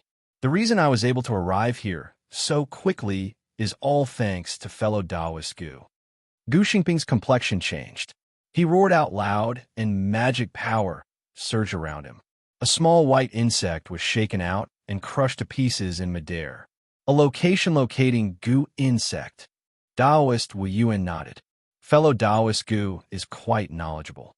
It's just that this thing isn't easy to raise. So why must fellow Taoist be so angry and kill it? The corners of his lips curled up. But I forgot to tell fellow Taoist Gu that my location-locating Gu is different from others. Gu Xingping stuffily coughed. His face paled with anger and shock. Taoist Wu Yuan smiled. A Gu insect is poisonous, but as long as it is alive, the poison won't flare up. Fellow Taoist Gu's movements were far too fast. Even if I wanted to warn you, I wouldn't have enough time. But don't worry, fellow Taoist, this poison isn't fatal. It will only hinder the circulation of fellow Taoist's magic power. Its effect is quite similar to the talisman you used to kill that cultivator Chiu. Gu Shengping roared, despicable. Taoist Wu Yuan coldly sneered. Fellow Taoist, Gu has just entered the cave, and yet you want to leave by yourself? Isn't that despicable? The pot calling the kettle black. What's the point? He took a step forward. Fellow Taoist Gu, although this place isn't beautiful, it's still the burial place of an ancient nascent soul cultivator. To be able to share a grave with him is also a wonderful thing. Let me send you on your way. You won't be lonely when you meet your ancestors in the underworld. Bang! Black magic power erupted. It was as viscous as ink and emitted a chill. There's also a faintly discernible stench that spread out. Love, go small, say, Netkagu Shengping took a few deep breaths, and his chest heaved even more violently. He hastily held his breath, roared, and waved his sleeve. Shua. Large amounts of talismans flew out, every single one erupting with resplendent spiritual light. They were like stars illuminating this place. Taoist Wu Yuan didn't dare to be careless. He cautiously drew back several steps, avoiding the range of the exploding talisman. With a thought, he controlled the black magic power to spread out like a tide, corroding and destroying the talisman. Gu Xingping sat down cross-legged. He swallowed several pills, his forehead dripping with a cold sweat. He wanted to force out the poison from his body, but as the medicinal efficacy spread out, the toxicity suddenly rose.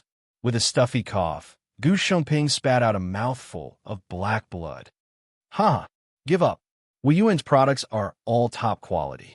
Once you've been poisoned by me, even a nascent soul cultivator will have to expend some effort. Taoist Wu Yuan laughed. Break for me. Pa. A massive number of talismans exploded. With a miserable cry, Gu Xingping was covered in black magic power. Taoist Wu Yuan's lips curved up. Let's end this. With a miserable cry, Taoist Wu Yuan's lips curved up. Let's end this. His figure closed in. He lifted a hand and pressed down. As he pressed down, the black magic power began to burn. After the boundless poisonous fire touched flesh and blood, it would never stop until the soul was burned into nothingness. Bang! The black magic power was like a bubble. It was violently torn apart, and a dazzling divine light erupted. With lightning speed, it rumbled towards Taoist Wu Yuan. With a roar of anger, Taoist Wu Yuan was sent flying backwards. His arms and chest emitted loud cracking sounds as countless bones broke. He crashed into the ground, smashing it open. A deep trench was dug into the ground, causing mud and stone to splash out. Puff! He spat out several mouthfuls of blood. Gu Xingping violently coughed. His face was covered in dust, and his robes were in tatters. Wherever his body had been touched by the black fire, pus would ooze out. He held a talisman in his hand. The talisman was made of jade, flowing with light. Wu Yuan, you want to kill me? You don't have the qualifications.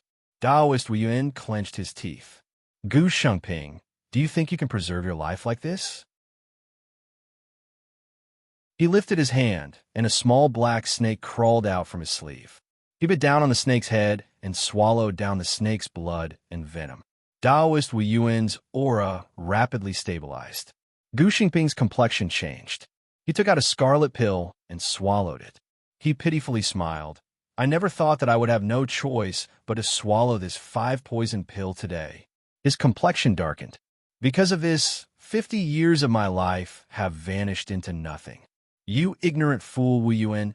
I swear that I will never rest until you die. The two of them sat down cross-legged, no longer speaking. They focused on recovering from their injuries.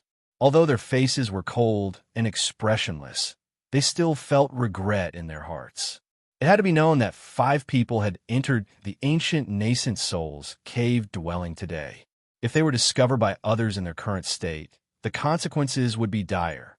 Because of this, the two of them didn't hesitate to use ruthless methods to heal themselves.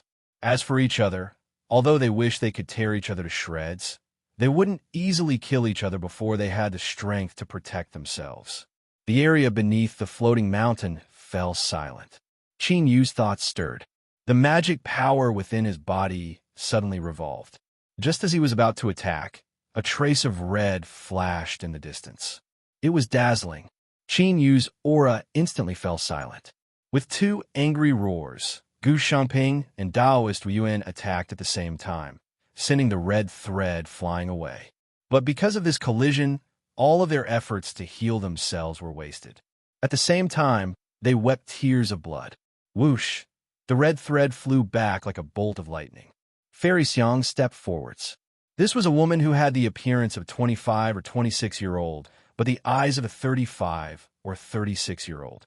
She was graceful and graceful, like the daughter of a noble family. Even though she had launched a sudden attack to kill them, she still had a light expression on her face. Xiang Ruyu, Taoist Wu Yuan roared out. You dare to try to kill me? Gu Xingping only had the strength to gasp for breath. First he had been poisoned, then he had been wounded by Wu Yuan, and now he had blocked Fairy Xiang's attack. His injuries were the heaviest. The 5 poison pills' fiery and overbearing medicinal efficacy rapidly spread through his body, but it was only able to prevent his injuries from worsening. Fairy Xiang remained calm. If we were in each other's shoes, would 2 fellow Taoists be willing to let me go? As her eyes fell upon the floating mountain, they suddenly brightened. Fellow Taoist Wen, fellow Taoist Gu, I do not wish to take your lives. As long as you 2 restrain yourselves, I swear that I will not harm you. Gu Shangping hurriedly said, I agree. Although Taoist Wen was unwilling, the situation was against his will. He could only grit his teeth and nod. Fairy Xiang straightened her clothes. I thank 2 fellow Taoists for helping me. She stepped forwards, and her figure gracefully flew forwards, falling into the entrance of the floating mountain. In the next moment, there was a pitiful scream. Fairy Xiang, who had just entered, was sent flying backwards at an even faster speed. Her robes had been destroyed, exposing her delicate body. Just looking at it would cause one to have nightmares. Most of her skin had already rotted away and hung loosely on her body. Her scarlet flesh was exposed to the air. Because of the pain, her body shivered, and one could see her flesh twitching and twisting. In a single breath of time, it was as if she had walked through a wok of boiling oil. Whoosh! There was the sound of breaking air. A dazzling blood-red beam of light crashed into the mountain forest, sweeping up large swathes of leaves and branches. Before the 3 people could regain their composure, they had already rushed into the floating mountain. It was Qinyu. When Fairy Xiang flew into the floating mountain, magic power had called out to him, warning him. Thus, he hadn't come out. But the moment she was injured and forced out, that warning sign suddenly disappeared, and the summoning of magic power suddenly became urgent. His thoughts instantly collided. Qinyu chose to attack. The blood escape art erupted, and in a tenth of a breath of time, he had entered the floating mountain. Rumble, rumble. Magic power revolved within his body. If there was even the slightest disturbance, he would attack with all his strength. Luckily, the terrifying attack from the floating mountain hadn't arrived yet. With several flashes of light, he appeared in a giant stone cave. What greeted his eyes was a very, very large pool on the ground. The walls were smooth and red, as if they had been soaked in fresh blood. There was nothing else in the pool, only skeletons. There were men, women, young and old. It was hard to calculate how many there were, but they nearly filled the entire pool. With just a glance, one could feel a bloody slaughter energy rushing towards them. It was as if they could hear the mournful cries of countless departed souls. Qinyu was instantly enlightened. No wonder all the people living in such a large cave dwelling had disappeared. Perhaps they had all been gathered here. Looking up, there was a stone platform above the pool. Perhaps it could be called an altar. Countless black, root-like objects drilled out from beneath it, drilling into the pool. Now, they were like dead trees, supporting the jade platform so that it didn't fall. A skeleton sat cross-legged on the jade platform. Even though it had experienced the erosion of time, it still seemed like jade, emitting a warm luster. Faintly, one could feel a terrifying aura from the skeleton. Without a doubt, this was the remains of the master of this place, the ancient nascent soul cultivator of the past. Outside the floating mountain, Fairy Xiang could no longer maintain her indifferent expression. Her beautiful face began to distort. When contrasted with her terrifying body, she seemed like a demon that had crawled out from hell. Gu Xingping and Taoist Wu Yuan were left dumbfounded. Although the blood-red beam of light flashed by, with their cultivations they were still able to see the figure within. Qinyu, it was actually him. You bastard! With a loud shout, another side of the mountain forest exploded. Warbear strode forwards like a tiger descending a mountain, his aura terrifying to the extreme. He punched out his fist, sending Fairy Xiang flying away. Then, he stepped forwards and shot straight towards the floating mountain. Everything had been going according to plan, but Qinyu's appearance had ruined all of his plans. He could only stare helplessly on as he flew into the floating mountain. The treasures are mine. All the treasures are mine. With a roar in his heart, Warbear raised his speed to the limit and vanished from sight. Fairy Xiang spat out a mouthful of blood. She flicked her sleeves and condensed magic power to protect her terrifying body. She clenched her teeth and screamed, "Gu Shengping, you and I must join forces. We cannot allow those two to obtain all the benefits." Taoist Wu Yuan and Gu Shengping glanced at each other. They clenched their teeth and forced themselves up. The three of them were severely wounded, but if they joined forces, they might be able to fight. Whoosh, whoosh, whoosh, the three of them shot into the skies.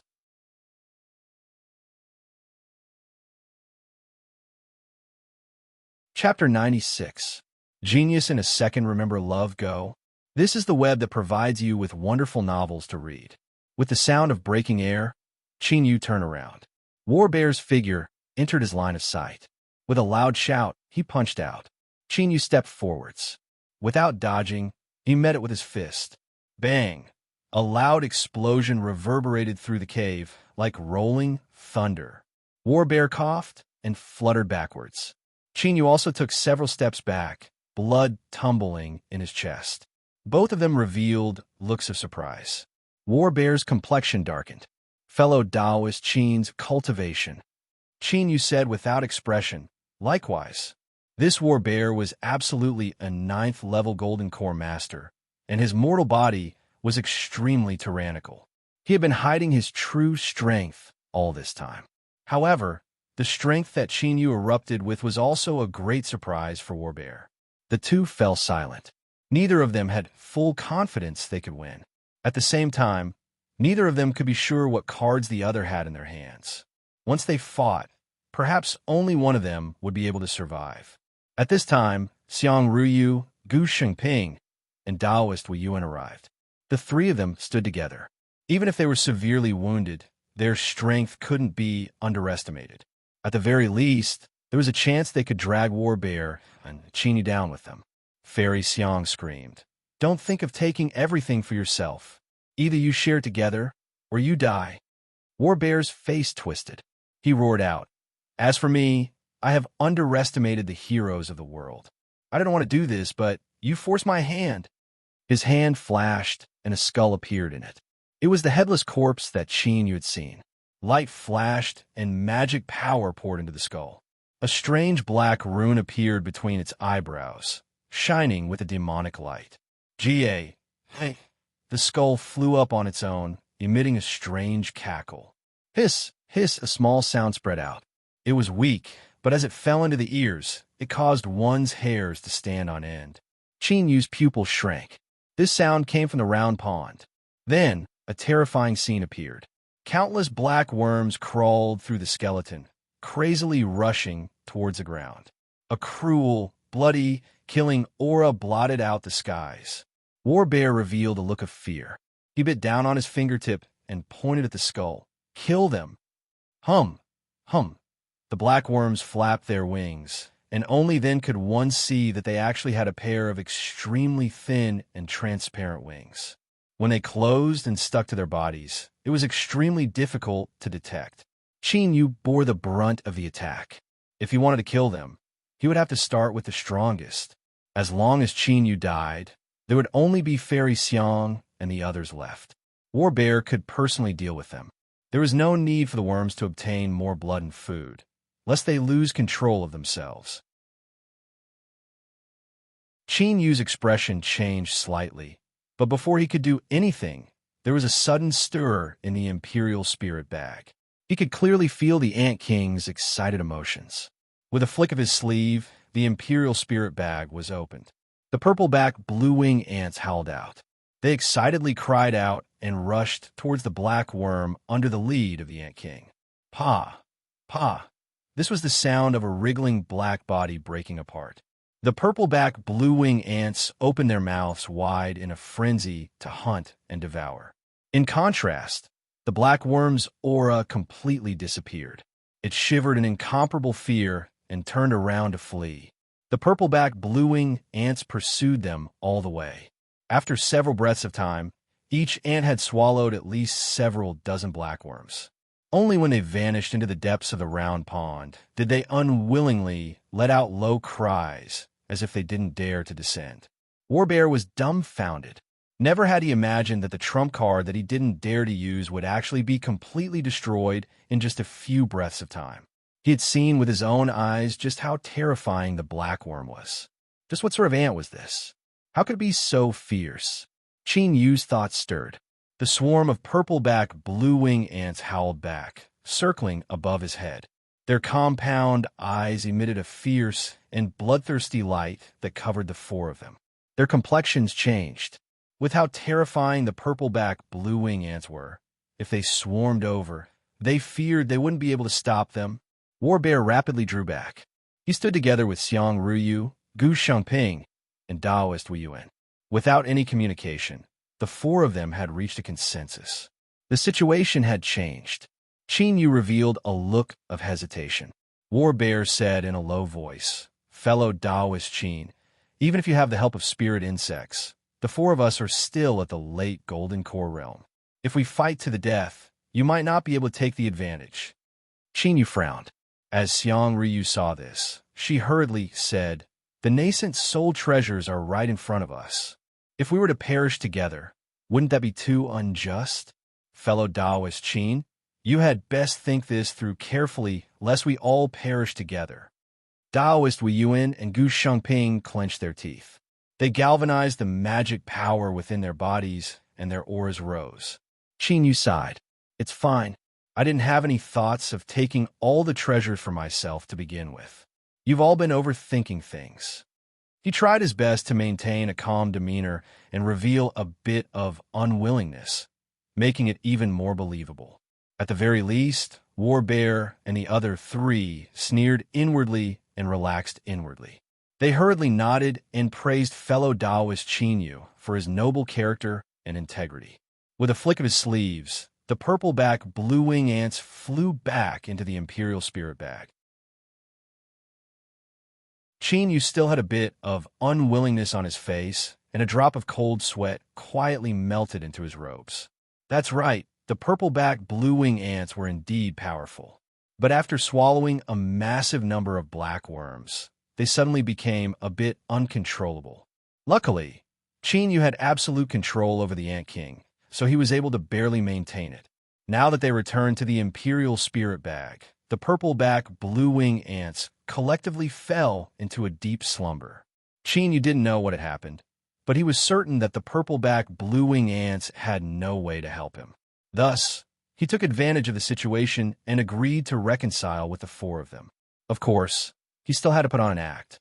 If he agreed so easily, it would definitely arouse their suspicions. Qin Yu let out a breath of relief, and Warbear and the other three also breathed a sigh of relief. After seeing the purple-back blue-wing ants, no one wanted to truly face them. The scene fell silent for a time. Qin Yu's eyes flashed. He said, "Fellow Daoist Warbear, you should explain everything now." Resentment flashed in Xiang Ruyu's eyes. If she had to say who she hated the most here, it was definitely Warbear. This person clearly knew many things that they didn't. If it weren't for him deliberately plotting against her, how could she have fallen into such a miserable state? Gu Shangping and Daoist Wu Yuan also had gloomy expressions. Warbear cursed inwardly. Even at this moment, Qin Yu still hadn't forgotten to sow discord. He awkwardly coughed and said, "Since things have come to this, I won't hide it any longer. That's right, I once entered this ancient cultivator's cave, dwelling with several of my companions dozens of years ago. At that time, something horrifying occurred, and I don't want to speak of it. But I admit that I hid something from you fellow Taoists." He paused for a moment and continued to say, "But none of you were honest with me." Qin Yu didn't have any intention of delving into this matter to begin with. He took advantage of the situation and said, "Since fellow Taoist Warbear has come here before, you should be the clearest about this place. Then I will have fellow Taoists take the treasures left behind by this nascent soul senior. Of course, I believe that with the current situation, fellow Taoist Warbear won't play any more tricks." Warbear hesitated, but as he saw Xiang Ruyu and the others also look at him with shining eyes, he could only bitterly smile and agree. He clearly feared the round pond. After several breaths of time, he clenched his teeth and flew up onto the blue stone platform. Beneath the gazes of several people, he picked up the items in his hands and quickly returned. He immediately placed the items on the ground and stretched out his hands to show them to the others. Everyone's eyes widened. There weren't many things left behind by the nascent soul ancient cultivator. There were only 4 items: a storage ring, a mottled copper mirror, a wolf-shaped jade slip, and a gray piece of iron. Without a doubt, the storage ring was the most eye-catching. Unfortunately, after Qin Yu, Warbear, and Fairy Xiang separately investigated it, they found that it was completely empty. Even so, the storage ring itself was over 1,000 feet in size and had been divided into separate spaces. It was absolutely a priceless treasure. The copper mirror's functions were unknown, but it was undoubtedly a magic tool, and it was at least at the nascent soul level. As one swept through it with their divine sense, they felt as if it would freeze. Its might was inevitably terrifying. There were spells on the surface of a jade slip, and they needed to carefully unravel it in order to look through it. Perhaps it was a peerless cultivation method or arcane codex, or perhaps it was just trash. Its value was unknown. As for the last piece of iron, it was strangely light, as if he could blow it away with a single breath. But it was terrifyingly hard. Even when Qin Yu used his full cultivation and superimposed the demon body, he wasn't able to leave a single mark on it. His eyes flashed, and he quietly put it down. With the treasures in front of them, what followed was to sit down in rows and divide the fruits. Of course, dividing them equally was impossible. Qin Yu didn't decline. Of the 4 treasures, I will choose 2 of them. The rest can be divided among you. Warbear and the others had ugly complexions. After a moment of hesitation, they agreed. If they joined forces, they would only be able to barely contend with Qin Yu. This sort of distribution was also reasonable. Qin Yu smiled. The storage ring and bronze mirror, I want them. Warbear roared, impossible. He took a deep breath. Fellow Taoist Qin, you and I both know that of the 4 treasures, these 2 are the most valuable. The jade slip and iron block might be treasures, but they might also be trash. If fellow Taoist Qin wants to eat meat, you should at least give us some soup to drink. Fellow Taoist Wu Yuan clenched his teeth. That's right. Fellow Taoist Qin can take 2 treasures first, so we have no objections. But you cannot choose the storage ring and copper mirror together. Qin Yu thought about it again and again. Whatever, I will choose the storage ring and jade slip. He looked up, his eyes gloomy. This is my bottom line. Don't force me to become hostile. Gu Xingping's lips moved, but in the end he didn't make a sound. He was skilled in the path of array formations and could feel that the restrictions on the jade slip were extraordinary. But the current situation was beyond his control. Qin Yu lifted his hand and put away the storage ring and jade slip. Although his complexion was a bit gloomy, joy gushed out from his heart. Of the 4 treasures, the one he wanted the most was in truth this jade slip. This was because after entering the cave dwelling, he felt a magic power calling out to him, and it actually came from this jade slip.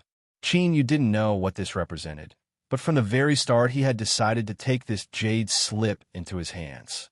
He chose the copper mirror first because he wanted to take a step back and then lock onto his true target. This was a much safer method. It had to be known that what Warbear and the others feared were the purple-back blue-wing ants. But now, these little ancestors were sleeping soundly in the Imperial Spirit Bag. Since Qin Yu was using his connections to intimidate others, he naturally had to be cautious in his actions. Luckily, everything went smoothly.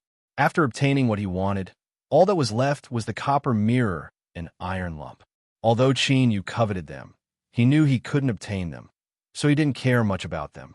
After a fierce battle, Warbear was left gasping for breath. His face was flushed red and blue veins stuck out on his neck. But when Fairy Xiang tore apart her dress, formed from magic power, and revealed her terrifying body, he finally lowered his head unwillingly. He clenched his teeth and placed the iron lump into his storage bag. But Qin Yu didn't know whether or not it was an illusion, but he seemed to see a hint of joy in the depths of Warbear's eyes. This person had entered the cave dwelling twice, so it was clear he knew a great deal. Could this iron lump be some extraordinary treasure? Qin Yu suppressed these thoughts. Now wasn't the time to be thinking too much. Fairy Xiang, Daoist Wen, and Gu Xingping all obtained the copper mirror. It was unknown how they divided it up, but in the end, Fairy Xiang received the copper mirror. The two people outside had calm expressions. It was clear they had received enough compensation. After a careful search and making sure they hadn't missed anything, the investigation of the ancient cultivator's cave dwelling came to an end. The five people withdrew from the floating mountain. In the thick shadows below, they found an ancient array formation. The array formation had clear signs of being repaired. There was also a bit of powder left over from spirit stones that had exhausted their spiritual strength.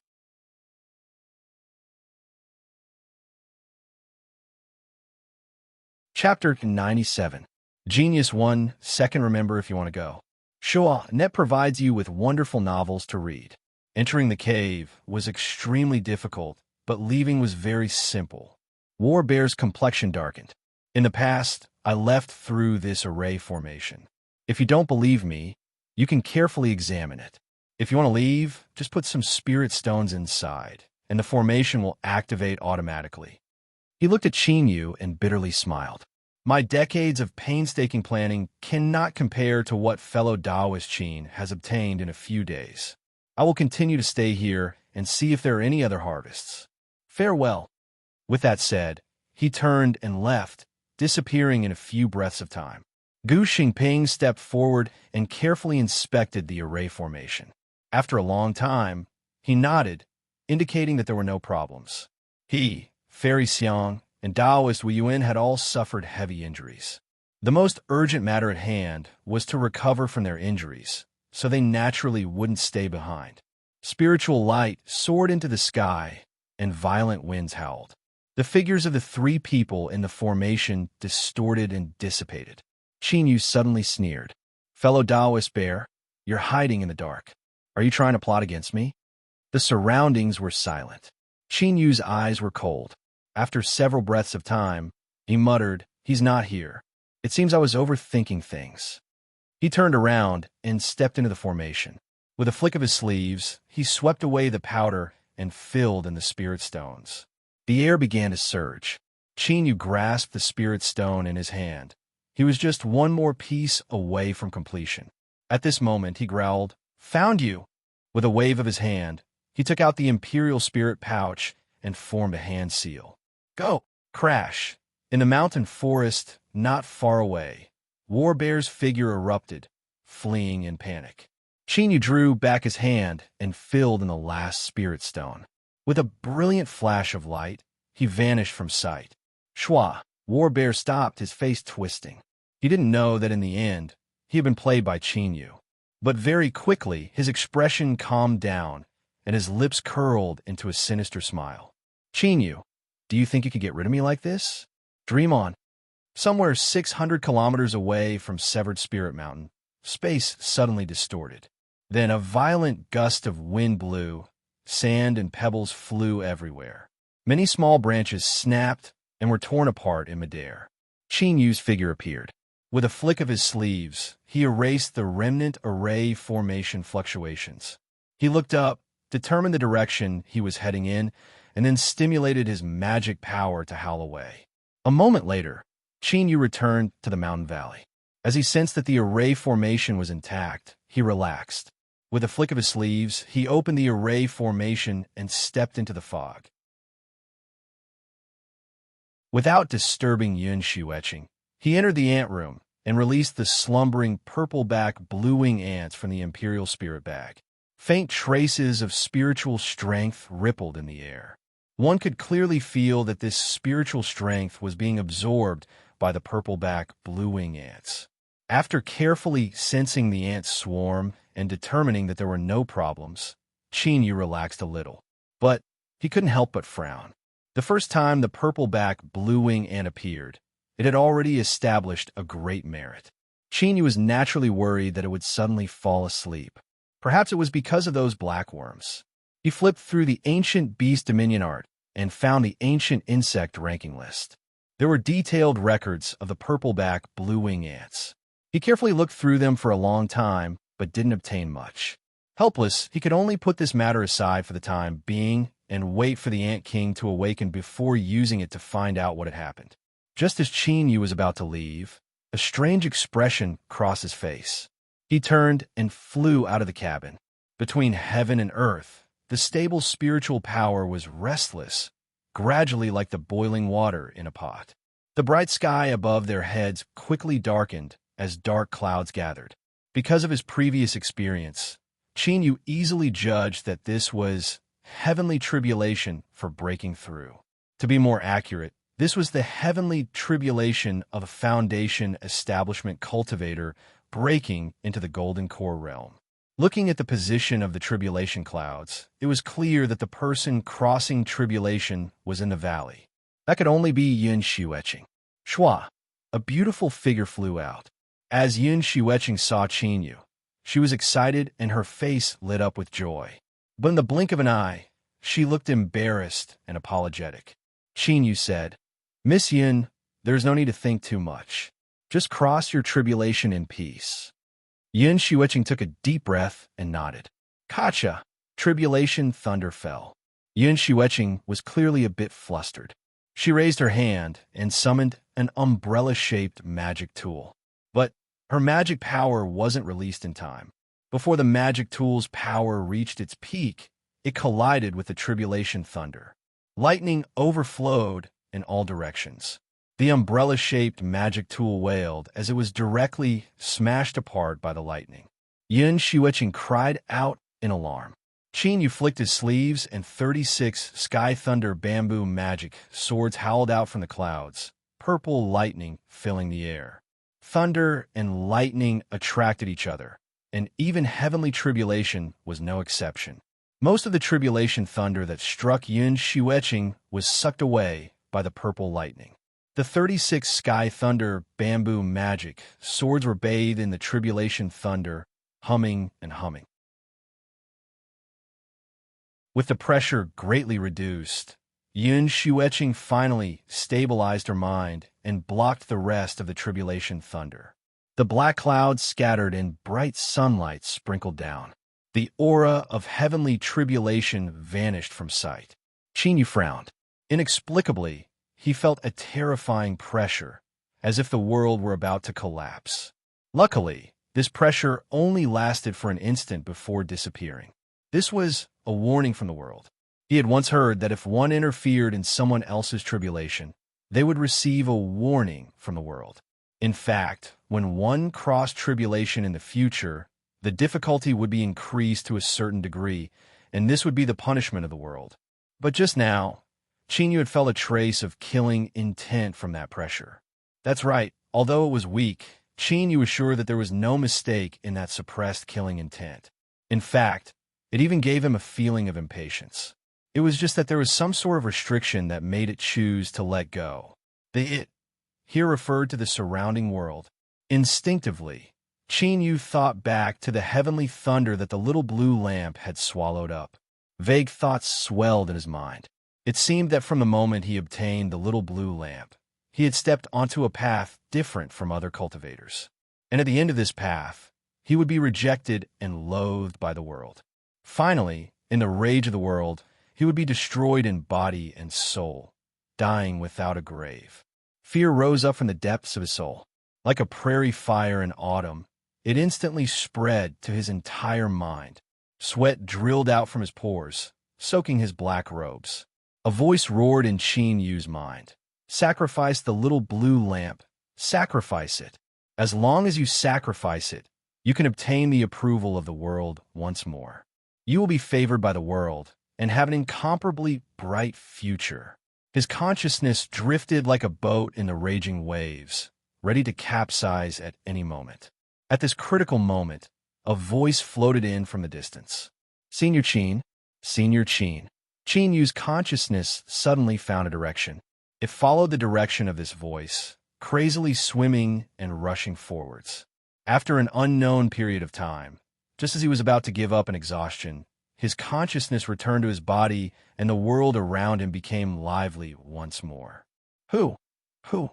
Qin gasped for breath. He didn't know what that voice was, but he had an intuition that if he chose to sacrifice the little blue lamp, he would thoroughly lose it. Yun Xueqing had a worried expression. Senior Qin, are you all right? Are you all right? Qin Yu waved his hand at her. As he looked at the woman in front of him, gratitude rose from the depths of his heart. If it weren't for her, he really might not have been able to wake up. Although it could be said that Yun Xueqing crossing tribulation was the cause of all of this, Qin Yu was well aware that even if today's events didn't occur, what would come would eventually come. And at that time, there might not be another Yun Xueqing who could call back his consciousness. Thus, Qin Yu was still grateful. If Yun Xueqing was in trouble in the future, he would definitely help her. Qin Yu took several deep breaths. His face was still pale, but his breathing was much calmer. Miss Yin, congratulations. Sensing that Qin Yu didn't want to say too much, Yun Xueqing cleverly didn't ask. I must thank Senior Qin for helping me. Otherwise, the consequences would have been unimaginable. Qin Yu smiled. Now that you are Golden Core, you could speak to me as an equal. Yun Xueqing smiled. That's right. I can call you fellow Taoist Qin again. When we were in Immortal Eclipse Valley, you really hid yourself deeply. As she spoke, she stuck out her tongue like a little girl. The reason I was able to break through my bottleneck was all thanks to the rich spiritual strength of the valley and the peaceful environment. In short, I must thank fellow Taoist Qin. The chicken overlord drilled out from somewhere, several strands of straw still hanging from its head. It glanced at the happily chatting young man and woman, its lips curling up in a satisfied smile. This overlord has unique eyesight. When did I make a mistake? You two finally couldn't bear it any longer. The chicken overlord looked again. That hateful wild wolf actually didn't appear. It was stunned for a moment. Then it flapped its wings several times, becoming even more arrogant. Look, just who is the coward here? This overlord isn't even afraid of heavenly tribulation, but some wolf is so scared that its legs are still weak and it can't even crawl out of its nest. Today is the day that this overlord will prove its name. As its heart surged with excitement, the chicken overlord didn't notice that the young man and woman were already saying their final goodbyes. Yun Xueqing revealed an apologetic expression. Fellow Taoist Qin, I must leave. Qin Yu smiled. Now is indeed the best time. War Bear and the others were all injured, so it was impossible for them to appear now. Leaving now was the safest option. Yun Xueqing didn't understand his meaning. She only thought that Qin Yu was talking about breaking into the Golden Core realm. She embarrassedly smiled and said, My father must be worried sick right now. Moreover, I want to let him know as soon as possible that I smoothly broke through. Fellow Taoist Qin, Xueqing comes from the Northern Empire's Snowfall City. If there's a chance, you must come and let me express my gratitude. Qin Yu nodded. It's a deal. Yun Xueqing floated away. The chicken overlord blinked its eyes, a puzzled expression on its face. In its mind, the male and female were intimate with each other. After chattering for a while, shouldn't they be going into the woods? Why did they just leave like that? It glanced at Qin Yu and found another reason for itself. It cursed inwardly at this idiot. A duck that was already in its mouth had actually flown away. You followed at this overlord's side for such a long time, and yet you still haven't learned the slightest bit of my true legacy or essence. Little Qin, TSK, it's just that this overlord doesn't dare to say such things. Otherwise, it would definitely fly in front of you and spit all over your face. Of course, all of its arrogance was carried out in its heart. When Qin Yu turned around, its tail was happily wagging, as docile as it could be. If the wild wolf were here, it would definitely roll its eyes and curse this scoundrel. In the training room, Qin Yu sat down cross-legged, a thoughtful look on his face. After calming down and thinking for a long time, he could almost confirm that whether it was the oppressive killing intent after helping Yun Xueqing cross tribulation or the raging tide of consciousness after that, it was all because of the little blue lamp. And what was guiding all of this was likely the world itself. Just what sort of treasure was the little blue lamp that it could cause the heavens and earth to feel a sense of dread? Even if it didn't hesitate to throw his mind into chaos, it still wanted to take it away or perhaps destroy it. Moreover, he had a faint intuition in his heart that if he refused this sacrifice, his destiny would truly fuse together with the little blue lamp, becoming inseparable from it. As for him, he would completely step onto a road that was incompatible with the heavens and earth. With a flash of light, the little blue lamp appeared in his palm. Chinyu lowered his head. After a long time, he took a deep breath, a firm expression on his face. So what if the heavens and earth do not tolerate me? The purpose of a cultivator's cultivation is to defy the heavens and change their destiny to begin with. The only reason I am here today is because of the little blue lamp. It is the foundation of my life. Even if the heavens and earth demand it from me, I will not give it to them. He didn't know whether it was an illusion or not, but a faint blue light seemed to cut through the little blue lamp in his palm. Hashtag, hashtag, hashtag, hashtag, please recommend, collect monthly tickets.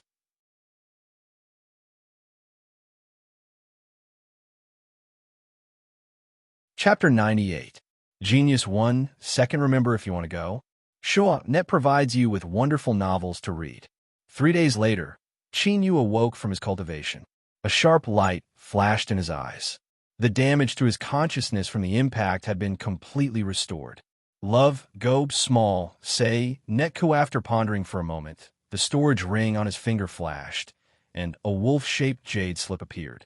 Because the original owner had died, the storage ring had lost its mark. It was actually quite convenient for it to recognize a master. With just a few drops of blood, it had become Chinyu's. Just the storage ring and the trip to the ancient cultivator's cave dwelling could be considered a great harvest. In addition, there was also an unknown jade slip waiting for him to open. The reason for the strange summoning of magic power was about to be revealed. Wolf-shaped jade slips were rarely seen. To be exact, most cultivators had never seen jade slips with this special shape before. It had a single eye that was covered by black skin. It was staring up at the sky, and its eyeball was sparkling like a real eye. This image seemed familiar. That was right. When the ancient cultivator's cave dwelling was opened, the giant wolf phantom that appeared between the two mountains had the same appearance. No, apart from that, it also felt familiar. Chinyu thought for several breaths of time, and then chuckled. Wild wolves. It was the arrogant chicken overlord that he had left in the valley not too long ago. The chicken overlord that he had left behind in the valley. One of his eyes had been pecked blind by the chicken overlord. It was unknown where the chicken overlord had found a piece of black skin and pasted it over his eye. It was actually somewhat similar to the appearance of this jade slip. He shook his head and gathered his thoughts. He closed his eyes, and his divine sense gushed out like water, wrapping around the wolf-shaped jade slip and carefully feeling the seal on its surface. It was complex, but fortunately, it wasn't impossible to solve. After careful consideration for a long time, Chinyu's divine sense began to move like a pair of nimble hands, unraveling silk from cocoons. This was a slow work that could not be rushed at all. Not to mention the fact that a slight mistake would trigger the backlash of the seal. The jade slip itself might also be damaged. 2 hours. For hours. It was only when the sun set in the west that Chinyu opened his eyes. There was a weary look in his eyes, but there was a faint smile on his lips. Just one last step, and the seal on the jade strip would be undone. With a flick of his finger, the tip of his finger landed on the jade scroll. His magic power vibrated slightly, giving off a light paw sound. Roar! A terrifying wolf howl suddenly sounded out. Chinyu's consciousness was instantly pulled into a black space. A giant wolf looked down at him, its ferocity soaring to the heavens. With just a single glance, Chinyu felt as if he had fallen into an icy lake. His consciousness nearly froze over. He could feel the air that the great wolf breathed out as it brushed against his consciousness, making him feel as if he were being cut by a small knife. A single eye, a black mask, a wolf-shaped jade slip. Chinyu instantly understood that the seal on the surface of a jade slip was only a disguise. It could be said that it was to conceal the aura of the great wolf. Once the seal was opened, one would have to face the giant wolf's aura directly. If one was not recognized, one would have to bear its attacks. Although he didn't know what sort of existence this great wolf was, he didn't doubt that its aura was enough to tear apart his consciousness in the blink of an eye. Once the consciousness was destroyed, the soul would dissipate. At that time, even if there were no injuries, it would only be a living, empty shell. Qin Yu wanted to flee, but with the great wolf locked onto him, it was incomparably difficult for him to even think. He simply couldn't move. Roar! The great wolf roared. It seemed to confirm Qin Yu's identity as an intruder. Its single eye shined with a cold light, and it opened its mouth, gathering black light. In the next instant, his consciousness would be shattered like a broken twig. Suddenly, the great wolf's movements came to a stop. It seemed a bit puzzled. It tilted its head as if it were listening intently. Then, it leaned over and sniffed Qin Yu a few times. Hesitation flashed in its single eye. Finally, it leapt up and vanished from sight. The black space immediately collapsed and disintegrated. Countless beams of light blinded Qin Yu's eyes. It was only then that he discovered that his consciousness had returned to his body. He was still sitting cross-legged, still in the same position as before. It was as if everything just now had been an illusion. But what happened next allowed Qin Yu to know that this was the truth. The wolf-shaped jade slip rapidly dissolved, turning into a mass of black light that shot out from the window. Qin Yu followed, just in time to see this mass of light submerge between the wild wolf's eyebrows. Its eyes instantly widened, and it gazed deeply at Qin Yu before falling to the ground, snoring away. This glance wasn't that of a wild wolf. This sort of intelligent feeling was like that of a 1,000-year-old monster. Was it trying to seize its body? Qin Yu hurriedly inspected it. The wild wolf's aura was stable, and its soul wasn't chaotic at all. Rather, its aura was constantly strengthening. It was as if he was absorbing some kind of powerful energy. No matter how he looked at it, there was nothing wrong with the wild wolf. Rather, it had obtained great benefits. Qin Yu's eyes flashed. One-eyed wild wolf, one-eyed wolf phantom, wolf-shaped jade slip. There must be some unknown connection between all of this. Rumble, rumble. Above his head, there was a sudden rumbling sound. With the sound of breaking air, the 36 sky thunder bamboo magic swords gathered together. Purple lightning blotted out the skies. After resisting heavenly tribulation and bathing in tribulation thunder, there was a clear change in their quality. The thunder they released was much more brilliant and majestic. But the intruder was clearly strong. With a single punch, he was able to smash apart the thunder and forcefully tear open a channel. Shua, War Bear's figure fell down. Besides the corners of his clothes and hair being damaged by the lightning, he was completely unharmed. But when he saw Qin Yu coldly staring at him from within the valley, his complexion changed. He cried out, "You're still alive." Qin Yu frowned. In the blink of an eye, he understood everything. Killing intent rose in his heart. Fellow Taoist War Bear, it seems you really do know a great deal. But I will have to disappoint you today. War Bear's complexion darkened. He had felt the aura of the wolf-shaped jade slip erupt, so he had hurriedly rushed into the valley. Who would have thought that Qin Yu would be fine? That was the aura of the wolf god. Even if it only contained a wisp of its soul essence, it was still enough to crush the consciousness of a golden core cultivator into powder. How could he be fine? War Bear sucked in a deep breath and suppressed the panic in his heart. It was impossible for Qin Yu to be unharmed. His current state was all an act. He must be holding on. Yes, he must be trying to use an act to scare me away. How laughable. Just what sort of character am I, War Bear, to think that I would fall for such a cheap trick? Qin Yu, don't force yourself anymore. You can't deceive me. With a deep roar, the ground beneath War Bear's feet collapsed. His figure shot forwards like a bolt of lightning. A fist came crashing down. He didn't hold anything back with his fist. The aura of a 9th-level golden core was completely released. When combined with his powerful mortal body, the killing power was so great that it left one's heart shaking. If Qin Yu was really holding on, he definitely wouldn't be able to withstand this fist. Bang! There was a heaven-shaking explosion. It was like two mountains colliding with each other at high speeds. The entire earth trembled and massive tracts of earth collapsed, sending mud and stones flying everywhere. Warbear's heart sank to the bottom of his stomach. The feeling that Chinyu gave off was like a surging river, his aura boundless and endless. He absolutely wasn't injured. He panicked. What he feared wasn't Chinyu, but those terrifying ants in his hands. Shwa, Warbear drew backwards, preparing to flee.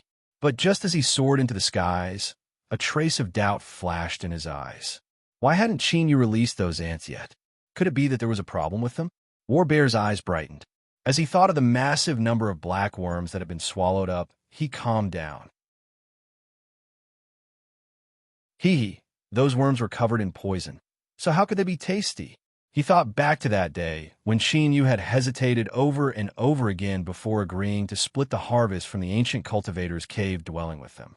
He must have realized that there was something wrong with those ants. How hateful, what a cunning brat. He had actually been tricked by him. In addition to that time, at the transmission array, Warbear stopped. He turned and roared, "Chinyu, today is the day you die." Without the help of those ants, he didn't fear anyone under the nascent soul realm. Warbear stood high above, his momentum soaring like a rainbow. At this time, the confident Warbear didn't know just what sort of character Chinyu was. At the Golden Core realm, he had long ago been able to hang up and beat them up. He had even pulled on a nascent soul tiger's whiskers. That's right, the purple-back blue-wing ants were slumbering, but today there was only Warbear here. So how could he be afraid? With a sneer, the ground suddenly exploded. Chinyu shot into the skies, all sorts of thoughts flashing through his mind. He could not allow this person to escape today, otherwise there would be no end to his troubles in the future. Bang! One up, one down. In the blink of an eye, two figures were locked in combat. Terrifying fluctuations of strength raged through the valley. Luckily, Chinyu had taken the initiative to attack and control the battle in midair. Otherwise, his medicine garden and even the Radiant Red would have been destroyed. 10 breaths of time was enough for a master to attack dozens of times. They would probe, lock onto, and then explode with killing intent. But Warbear and Chinyu's battle had only just begun. The two of them had incomparably dignified expressions. Every time they made a move, it was as if they had thousands of caddies in their hands. But they still held back in order to deal with the other's sudden eruption. The reason was simple. Neither of them had full confidence they could kill the other. Warbear was incomparably angry. In the ancient cultivator's cave dwelling, in order to avoid any sudden changes, he had summoned the black worms to draw out the purple-back blue-wing ants. Thus, he hadn't truly fought with Chinyu. Although Warbear knew that Chinyu was tyrannically strong, he wasn't worried at all. This was because he was a true powerhouse to begin with. Besides his formidable mortal body, his soul force far surpassed that of ordinary people, and he even had some killing cards in his hands. With such strength, it wouldn't be difficult for him to kill cultivators at the same level. But the feeling that Chinyu gave off was that he was an unshakable mountain. Luckily, he couldn't easily kill Chinyu, and it would be difficult for Chinyu to kill him. Now, it all depended on which of the two was more stable. The one who revealed a flaw first would die. His thoughts raced. Warbear calmed down a little. In terms of close combat experience, he didn't fear anyone. From the time he began refining energy, he had crawled his way to where he was today. Even if he didn't kill 1,000, he still killed 800 enemies. How many could Chinyu kill? Don't look at how strong he was and how calm his eyes were. But he couldn't deceive anyone with that fresh air about him. He was almost 50 years old. This old bear will continue to waste time with you. Once you panic, you won't be too far from death. In such a high-intensity battle, the consumption of magic power was terrifying. At this speed, even a 9th-level Golden Core cultivator would find it hard to continue. Warbear remained calm. His fists were powerful, erupting with power when he needed to, and killing when he needed to. But his complexion began to darken, and he wanted to roar out loud. This bastard Chinyu, where did he get such a stable mentality from? Where did his magic power come from? Even after such a long time, he still hadn't revealed a single flaw. And what left him cursing the most was that Qin Yu's aura didn't weaken at all. It was as if fighting like this for an entire day wasn't a problem at all.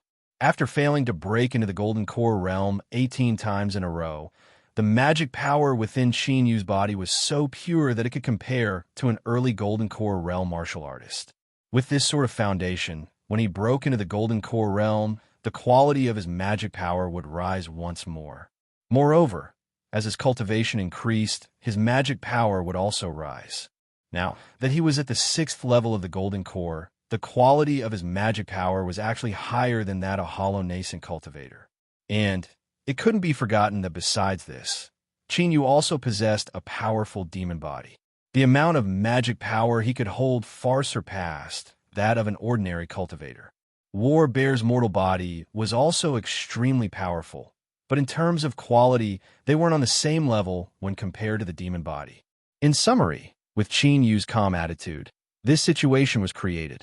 Even though War Bear was bursting with confidence, he began to gradually panic.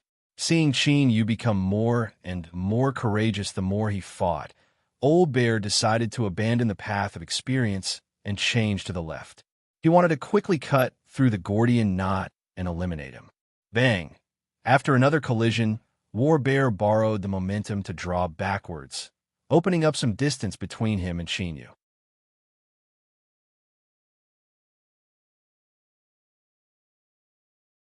Chapter 99. Genius in a Second. Remember Love Go. Speak, Net, providing you with wonderful novels to read. Qin Yu gasped for breath.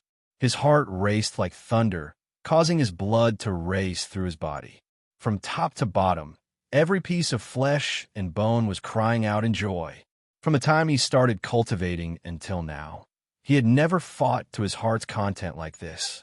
War Bear's strength was on par with his, so this was the best chance to test it out. Moreover, as the intensity of the battle continued, he could feel his mortal body gradually being activated.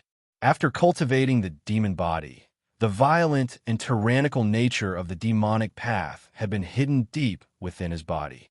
Now, in this fierce battle, it was finally being released bit by bit. He hadn't fought to his heart's content yet, so how could he stop? Qin Yu stepped forwards. Space seemed to twist, and magic power circulated around him, emitting a deafening roar like a tiger descending a mountain. War Bear cursed this bastard inwardly. He was glad he had changed his strategy. Otherwise, if he continued like this, he might have been exhausted to death by this boy. A pained expression crossed his face. War Bear clenched his teeth. If he couldn't bear to use the child, he would have to use it. Today, he had to kill Qin Yu. A bright light flashed, and a black arrow appeared in his hand. As magic power crazily poured into it, a dazzling red light erupted from its surface. Countless tiny runes floated up and down, and a heaven-shaking aura erupted. It was like 1,000 mountains were blocking its path, but it could still break apart with a single strike. Qin Yu's heart shrank and nearly stopped beating. After all, he had only stepped into the Golden Core realm for a short period of time. Even though he was strong, in terms of treasures he had accumulated, there was still a great disparity between him and a veteran Golden Core powerhouse like War Bear. For instance, this arrow caused him to instantly feel a strong aura of death. Whoosh, the black light flashed. What followed was the grating sound of breaking air. Qin Yu only had time to wave his hand before the black arrow arrived. The soul-burying flag unfurled and Black Sky Demon's figure appeared. Before he could point the black jade scepter in his hand, his chest was pierced by the arrow. He froze and then exploded.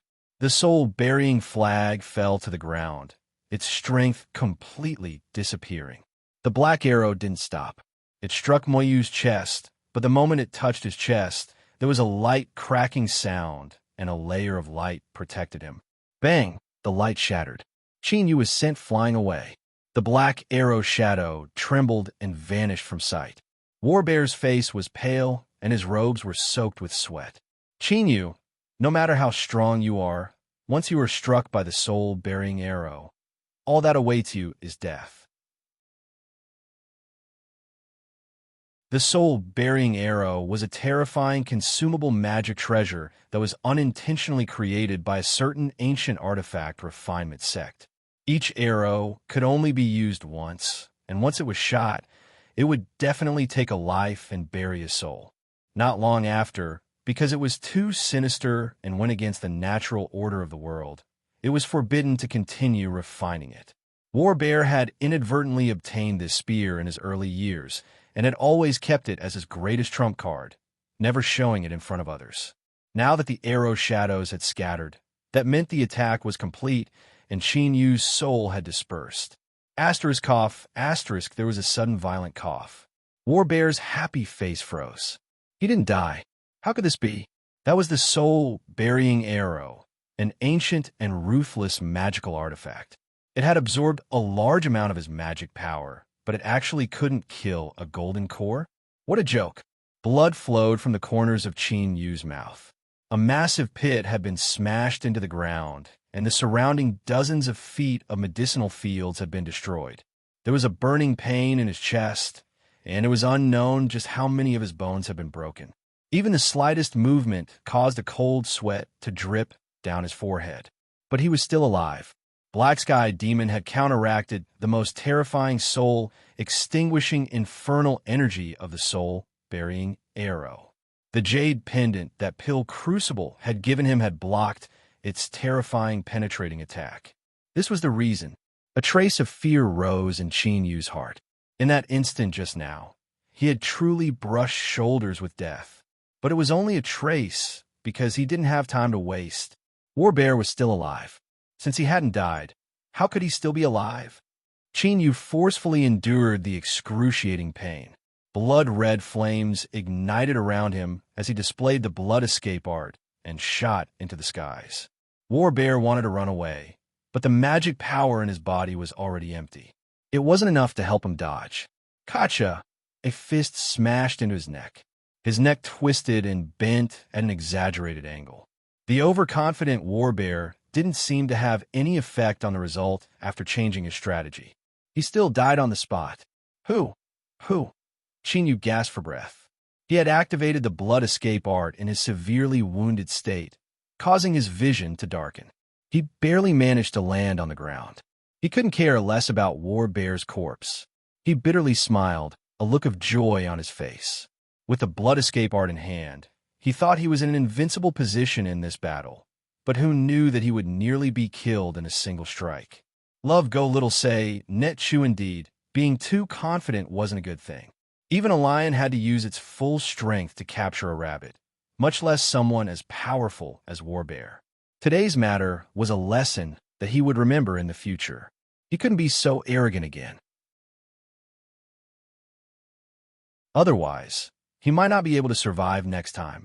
Luckily, it was finally over. Just as Qin Yu thought this, his complexion darkened. The valley's array formation had been destroyed by the two of them, and it could no longer operate. Looking up, he could see Xiang Ruyu's skirt fluttering in the wind. Her pink dress wrapped around her body, revealing only her beautiful face. Fellow Taoist Qin, I haven't seen you for several days. How did you end up in such a distressed state? Qin Yu narrowed his eyes. Fellow Taoist Xiang isn't blind, so you should be able to see clearly. Xiang Ruyu frowned. Fellow Taoist Qin, why must you hurl such malicious words at me? Qin Yu coldly sneered. I'm the fairy of three cries, so why must fellow Taoist Xiang be the fisherman? Xiang Ruyu brightly smiled. Fellow Taoist Qin is a smart person, so how could you ask such a stupid question? Qin Yu took a deep breath. Since no matter what I say, the result won't change, I naturally choose to speak my heart. At the very least, it will be a bit more delightful. Xiang Ruyu's complexion didn't change, but there's a possibility that this will arouse my dissatisfaction with fellow Taoist Qin and make your death more painful, right? For instance, I feel that I can't let fellow Taoists die so quickly. At the very least, before you die, you should taste the feeling of having your entire body corroded away. Her smile became even brighter, but her eyes became cruel and filled with a morbid hatred. Do you know? Ever since I was a child, I have always wanted to be strong. I hate it when others are better than me, no matter what aspect. So, during this trip to the ancient cultivator's cave dwelling, you and Warbear were the two people I hated the most. Why did you come out unscathed and obtain harvests? In particular, you, Chinyu. You are the one who deserves to die the most. You were actually able to obtain the greatest benefits. So how could I be content if I didn't destroy you? Xiang Ryu giggled. Luckily, there was that idiot Warbear. During that one night of romance, he thought he didn't reveal anything, but he didn't know that I had a secret technique that allowed me to eavesdrop on the thoughts of others. As luck would have it, I knew a little about the wolf-shaped jade slip. I knew that he wouldn't let it go. That's why I'm here today. Xiongzhan is dead. You're next. Xiang Ryu blinked her eyes. She stretched out her hand that was hidden in her sleeve. Black and red mottled bones could be seen, and traces of flesh and blood growing could be seen. However, the damage to her skin was far from being healed, so it was even more terrifying, like a demonic claw. At this moment, there was an open jade bottle lying quietly in his palm. Fellow Taoist Qin, are you accumulating your strength so that you can give me a fatal strike? Or perhaps you want to break out of the encirclement and escape? Xiang Ryu's smile was bright. But I won't give you such a chance. This is a deadly poison from Taoist Wu Yuan's body. It is colorless and odorless. And the most terrifying thing about it is that just breathing it in will cause one's magic power to stagnate and finally cause one's body to rot to death. I took the antidote ahead of time and wasn't afraid, but I wonder if fellow Taoist Qin is afraid? Faint traces of black energy appeared on Qin Yu's face. The originally chaotic magic power within his body completely stagnated. His injuries were no longer suppressed. He spat out a few mouthfuls of blood and sat on the ground, but his expression was very calm. It was as if he did not know how he would die next. Xiang Ryu's eyes flashed. Fellow Taoist Qin doesn't seem to be afraid. Qin Yu shook his head. Of course I'm afraid of death, but I won't die. There was the sound of vibrating wings. Qin Yu revealed a mocking smile. I know that you said so much because you wanted to stall for time and also conveniently show off your extraordinary wisdom. But have you ever thought about why I was listening? Xiang Ryu's complexion changed. She turned and fled. Bang! The wooden house instantly disintegrated. In the darkness, a massive swarm of purple-back blue-wing ants howled out, catching up to her in the blink of an eye. The magic power around Xiang Ryu violently shook and then shattered. She immediately cried out in pain. A living person had been turned into a bloody mess in the blink of an eye. This time, there was no way for her to protect her most beautiful appearance. Countless pieces of flesh and blood were torn off her face, revealing pale, white bones. Her eyes widened, and she glared at Qin Yu. She screamed with hatred. You will also die, and your death will be even more miserable than mine. Qin Yu's hand flashed, and a foot of sea blue light bloomed in the darkness. He said in a soft voice, I'm sorry, but I don't have such a good relationship with you, so it's best if you die by yourself. Xiang Ryu watched helplessly as the poison in Qin Yu's body rapidly retreated and gathered towards his finger. Her eyes filled with despair and then madness. Bang! Terrifying fluctuations of aura erupted. Self-detonation. The purple-back blue-wing ants that were crazily tearing at Xiang Ryu's body suddenly opened up a path. The black and white figures instantly arrived. They tore open Xiang Ryu's abdomen like bolts of lightning and forcefully dug out a shining golden core. With one last miserable cry, Xiang Ryu, who had lost her golden core, was instantly eaten up. Shwa, the black and white colors stopped, revealing the Ant King's figure. Its body had grown larger, and its palm-sized body was covered in black and white patterns. They were simple to the extreme, but also profound to the extreme. The ordinary patterns seemed to contain some sort of supreme principle, and they emitted an ancient aura. These were Yin-Yang twin ants. Qin Yu revealed a happy expression. He had only felt the purple-back blue-wing ants awaken, but he didn't know that after swallowing the black worms and falling into a deep slumber, they had actually advanced. Looking at the other purple-back blue-wing ants, there were indeed more black and white lines on their bodies. However, they weren't as complete as the ant kings, and they were also much smaller. After advancing this time, the ant king had thoroughly stabilized its position. There were several other competitors in the ant swarm that could fight with it, but now they were thrown far behind. Feeling Qin Yu's gaze, the ant king flapped its wings and instantly flew in front of him, offering up Xiang Ruyu's golden core in a flattering manner. The palm-sized ant king held the golden core that was the size of a child's fist. If it weren't for the bloodstains on the golden core, this scene would have seemed a bit naive. Qin Yu reached out a hand and brushed it over the ant king. As it closed its eyes in comfort, he took the golden core and sighed with emotion. This Xiang Ruyu, she was truly a madwoman. Everyone in the world knew that humans had souls and that samsara existed between the heavens and earth. As long as the soul didn't scatter, one could reincarnate and be reborn. There were even supreme cultivators who, after their cultivation reached the divine soul realm, had a certain chance of awakening the memories of their past lives. This was the same as being reborn. Cultivators were naturally well aware of this. Thus, even though many golden core cultivators had died under Qin Yu's hands, very few of them blew themselves up. This was because once one blew up their golden core, their soul would completely vanish with it, and they would lose the qualifications to reincarnate into samsara.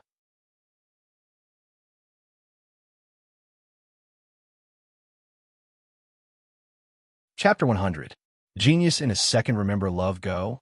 This is the web that provides you with wonderful novels to read. Normally, when a cultivator died, their golden core would shatter and scatter into spiritual strength that returned to the world. Xiang Ryu had self-destructed and her soul had instantly perished, severing her connection with her golden core. This was why her golden core was able to survive and fall into Qin Yu's hands. Sensing it, the aura of the golden core was revealed. It was the 7th level of golden core. In the future, when he fought with others, he could detonate this golden core. It could be considered a great killing move. Of course, such a method of dealing with a high-level cultivator's golden core was forbidden in the cultivation world. Although no one would really go to a sect to punish them, it was best not to do so in public in the future. Qin Yu took out a jade bottle and placed the golden core inside. He sealed it with a talisman to prevent spiritual strength from leaking out and placed it in his storage ring. The poison was gone and the little blue lamp was put away. Qin Yu took a deep breath and struggled to stand up. He clenched his teeth and began to repair the array formation. His current condition was extremely weak. If he were discovered by others, the consequences would be inconceivable. No matter how strong the purple-back blue-wing ants were, they still had to be cautious. An hour later, Qin Yu's field of vision darkened and his chest was soaked in blood. Finally, the array formation barely managed to revolve again. Fog covered the mountain valley once more. Qin Yu finally couldn't stand it any longer. He sat down cross-legged and took out pills to heal himself. The life of someone with pills was always better than that of others.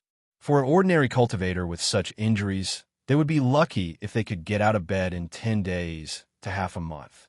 But for Qin Yu, his condition stabilized in 2 to 4 hours.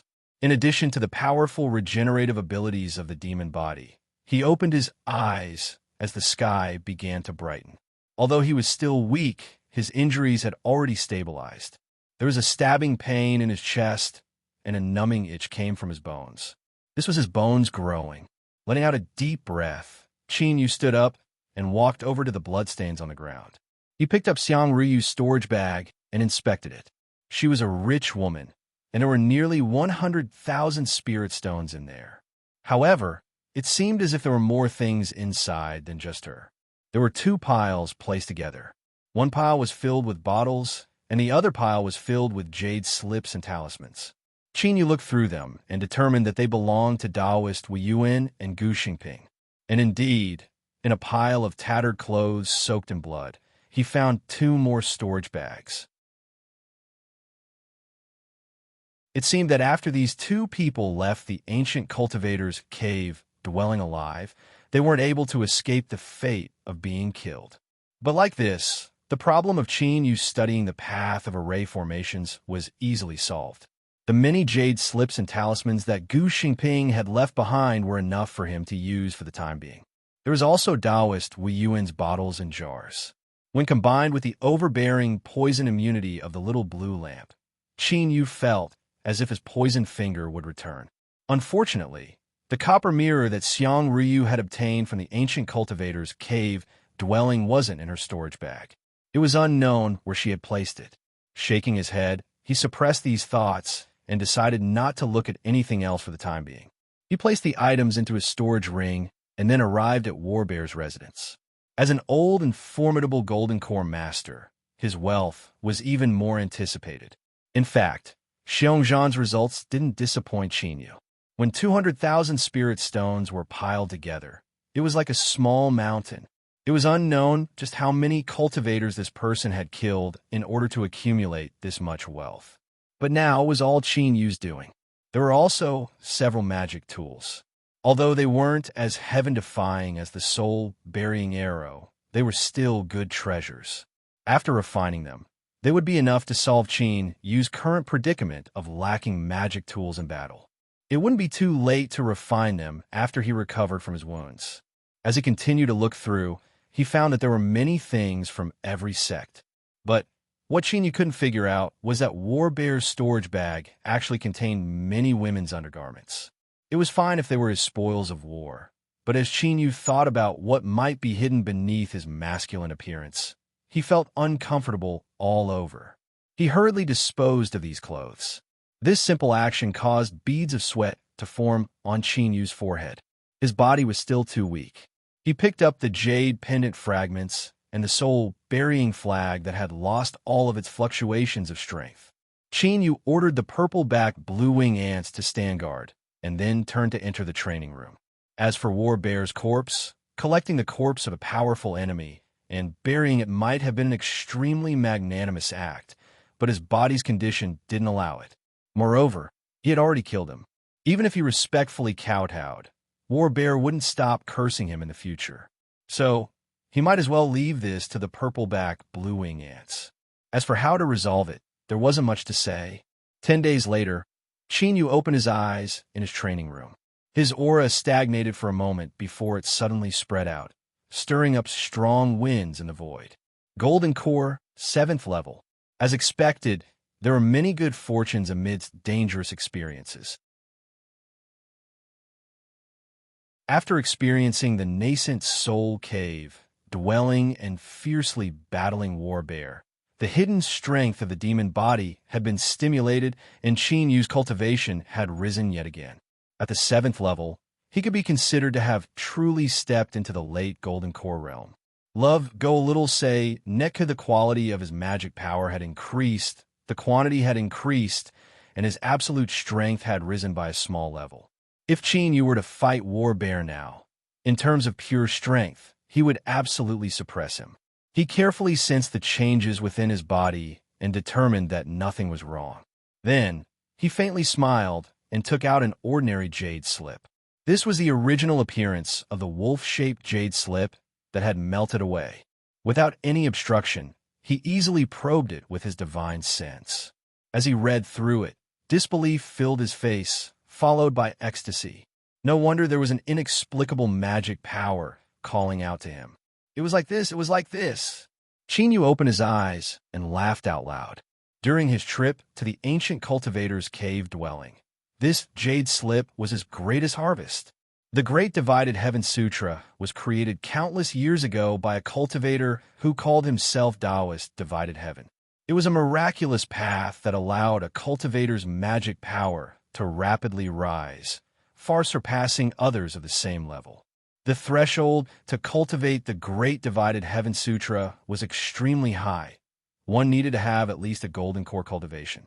The trick to increasing one's magic power was very direct, and that was to divide one source of magic power into 2, 3, 4, or even 5. As for the exact number, that depended on the strength of the cultivator's soul. As for the source of magic power, everyone should be familiar with it. It was mentioned in the 4th condition to cultivate the 5-element sword diagram.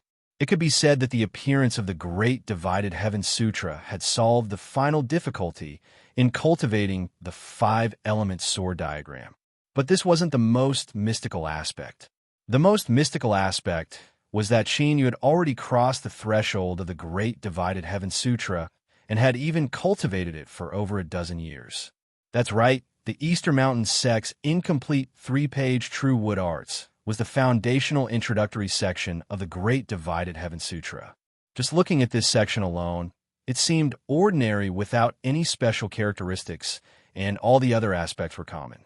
But when placed within the entire Great Divided Heaven Sutra, one could see just how important it was. The foundational section laid down one's cultivation foundation. Beneath mediocrity, it laid down an incomparably stable foundation. Only like this would one be able to withstand the magic power vibrations that would occur when dividing the source of magic power. It was also because it was stable and had almost no restrictions on one's future cultivation that the Eastern Mountain sect used it as a foundational cultivation method for all disciples. The Great Divided Heaven Sutra clearly stated that one needed to cultivate the foundational section for at least 3 years. Only after consolidating their foundation could they proceed to the next step. If conditions were met, 5 years would be the best, and 8 years would be the best.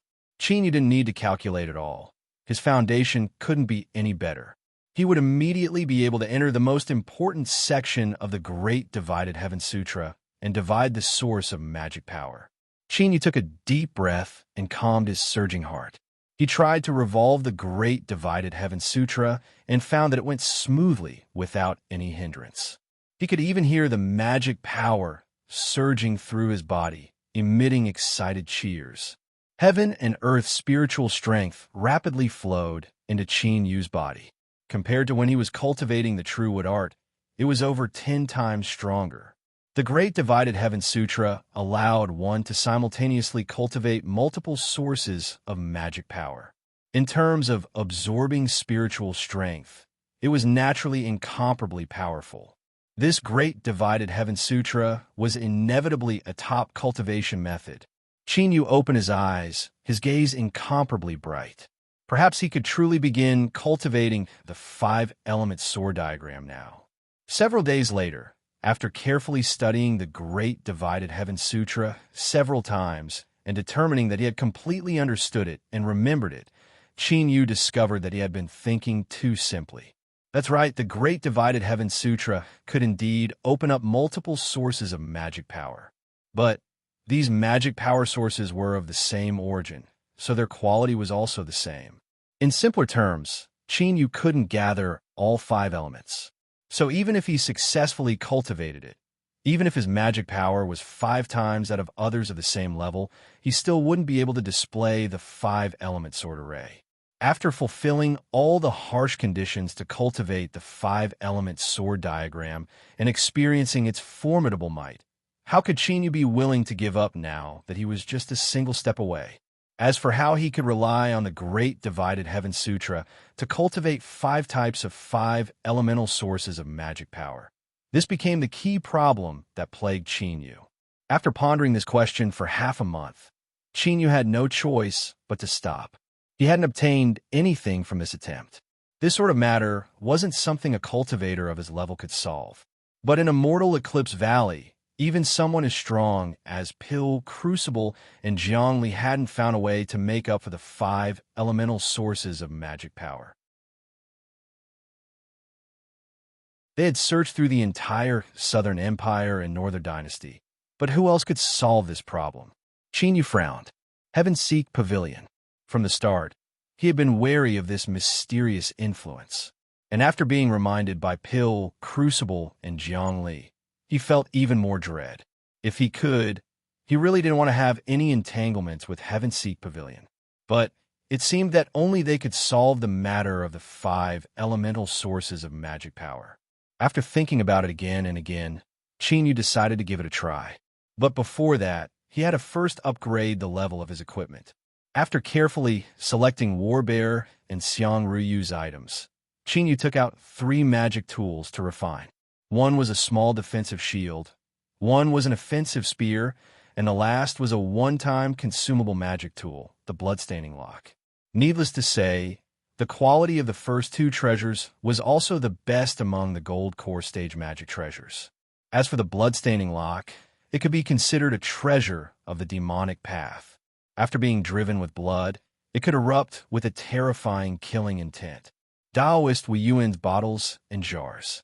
In the dark of night, Qin Yu pinched his nose. He drank, swallowed, or breathed, causing his right index finger to become increasingly translucent, as if it were forged from beautiful jade. Of course, the charm of this finger could only be truly tasted when it touched his body. It wouldn't disappoint him. Gu Xingping took out several talismans. They weren't too strong, but if they were tossed out in a critical moment, they could temporarily resolve a crisis or be used to resist. Finally, the evolved purple-back blue-wing ants. No, from today onwards, they should be called the yin-yang twin ants. He placed them into the imperial spirit bag. But as he thought about it, Qin Yu didn't take them all away. He ordered the Ant King to leave behind a portion of the ants to hide on the radiant redwood. This was also a precaution. He conveniently cut off a branch from the radiant redwood and placed it in the space where the little blue lamp was. Pouring magic power into the bamboo dragonfly, Qin Yu looked around. After making sure he hadn't missed anything, he shot into the skies. In the blink of an eye, he vanished from sight.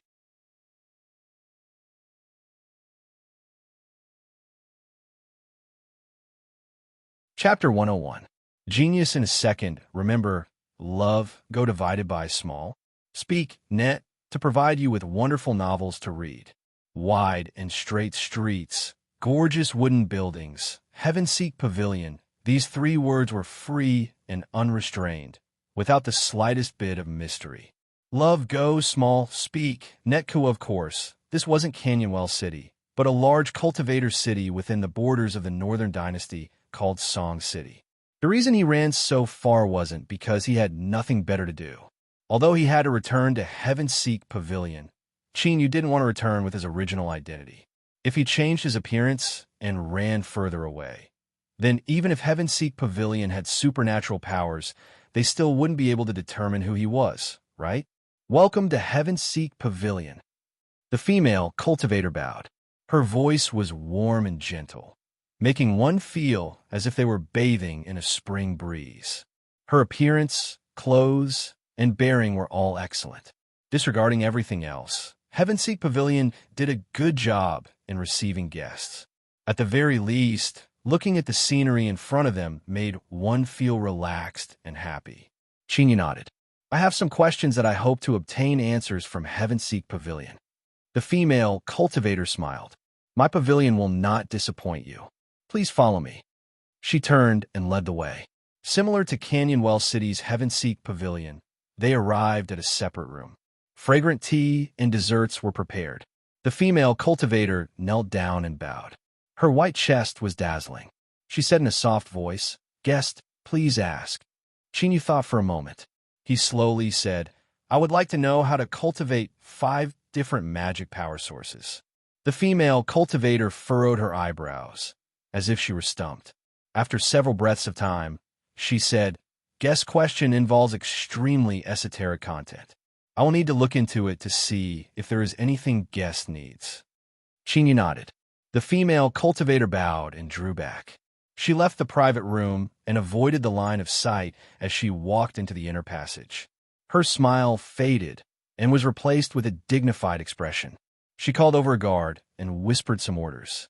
Without stopping, she soon arrived in front of a black wooden house in the rear courtyard.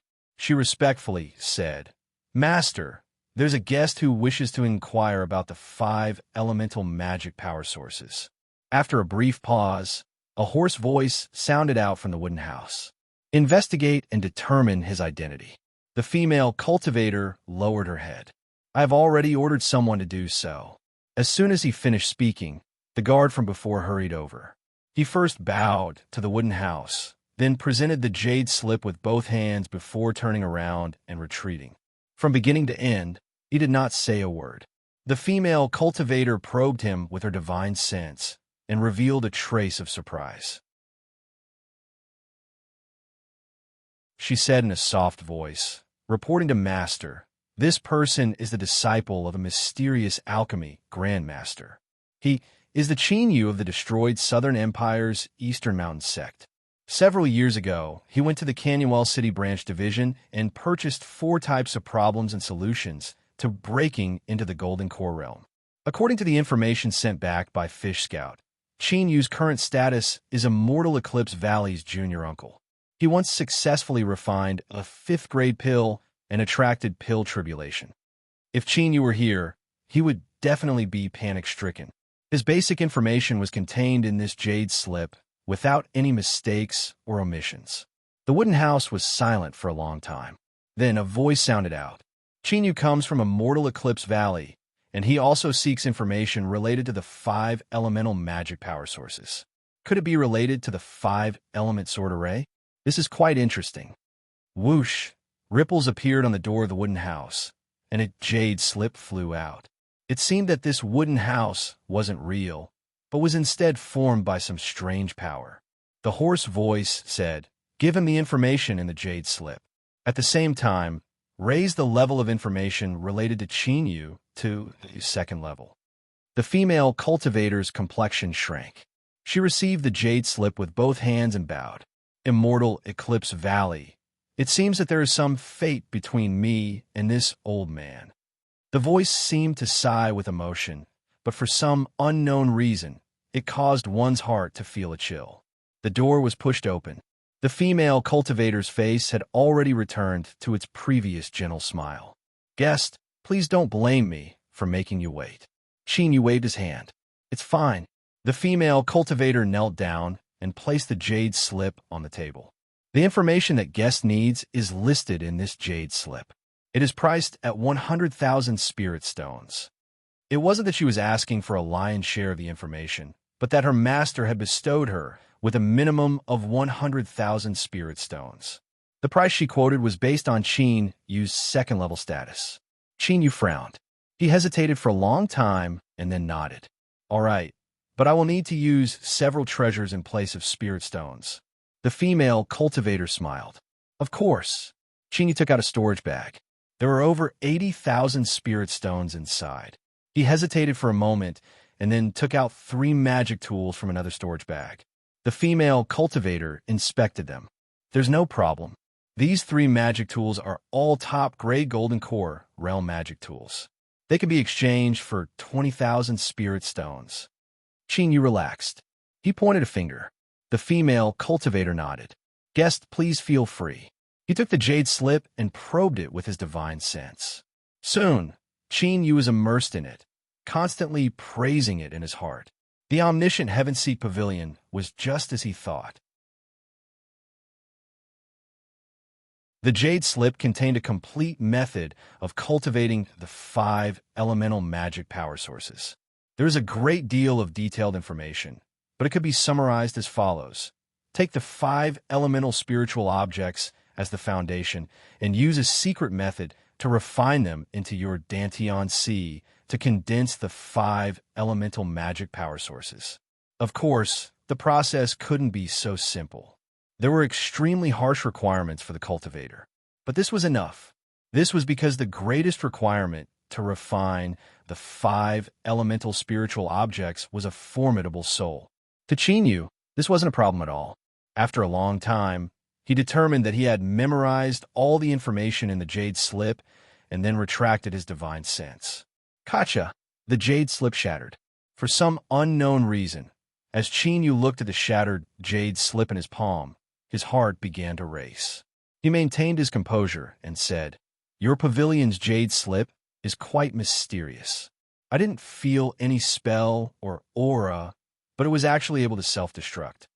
The female cultivator smiled.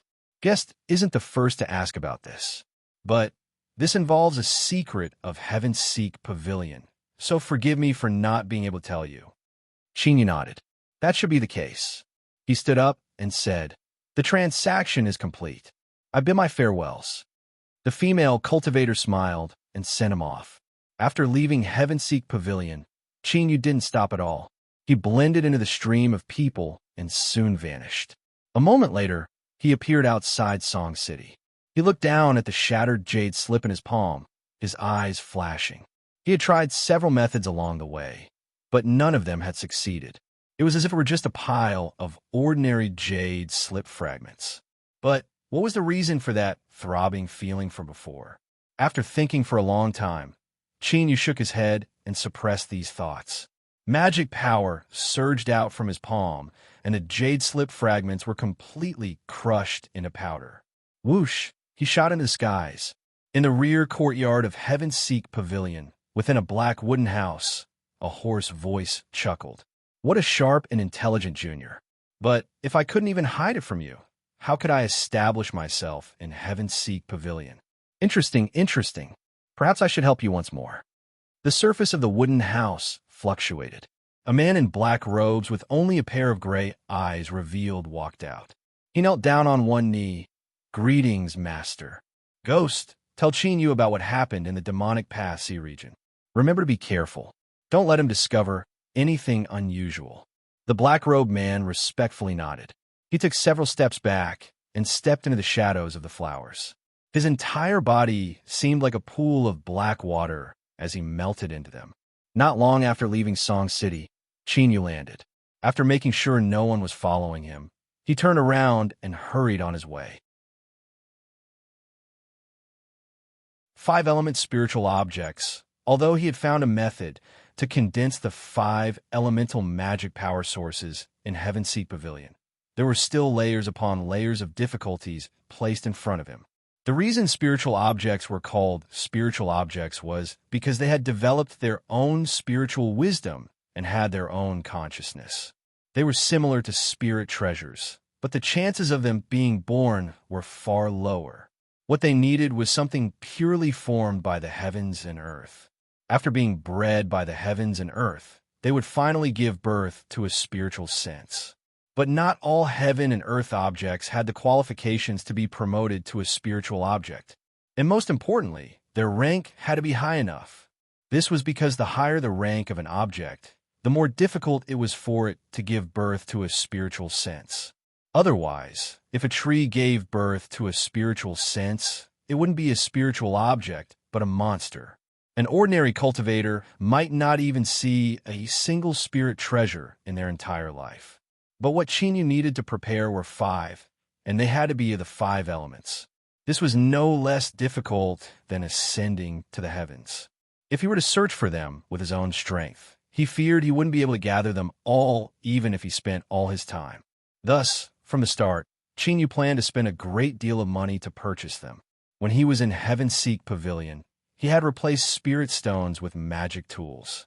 This was something Chinyu had intentionally done. Even now, there was a mountain of spirit stones lying in his storage ring. Of course, even if it wasn't enough, he still had a massive number of top-grade pills. If he didn't have enough top-grade pills, he could continue refining them. In short, as long as he could buy them with spirit stones, Chinyu didn't need to worry. One day later, Northern Dynasty's Green Duck City. The name was a bit strange, but the city was extremely large. At this time, the sun was setting. As the sunlight fell on the city walls, it cast an endless shadow. Chinyu arrived in the darkness. When he stepped onto the main road of the city, there were already 2 or 3 stars in the sky. This great city of cultivators didn't revolve around day and night. It was still incomparably lively, as bright as day. Chinyu found an inn to stay at. He tossed several spirit stones over, and the servant gratefully left. He patted his chest and promised that he would do a good job. Soon, a detailed list of information regarding the auction house in the city was respectfully delivered to Chinyu. After sending the servant away, Chinyu sat down at a table and began to carefully read through it. A moment later, he rubbed his temples and muttered, "I hope I can obtain some harvests." He crushed the paper with his fingers, and it turned to powder. The next day, Chinyu left the inn. He spent 10 spirit stones, enough to buy an entrance ticket to the auction. This was a small auction, and there weren't any outstanding items. Most of the people participating had ordinary cultivations. There were only 2 early golden core cultivators, a man and a woman, sitting at the very front. Their eyes were closed, their expressions cold and indifferent. As the foundation establishment cultivators behind them saw this, they began to speak in hushed tones. Qin Yu was politely escorted in by the auction house cultivator. "Senior, the auction is about to begin. Please take a seat at the front." Qin Yu nodded and sat down. The auction house cultivator bowed once more before leaving. The two golden core cultivators beside him opened their eyes in surprise. They glanced over. They were frequent visitors of the auction house, but they had never received such a polite reception. This person looked unfamiliar, and his aura was ordinary. He was only at the early golden core realm. Could he have some great background? With this thought, the two of them revealed smiles on their cold faces. They nodded in greeting.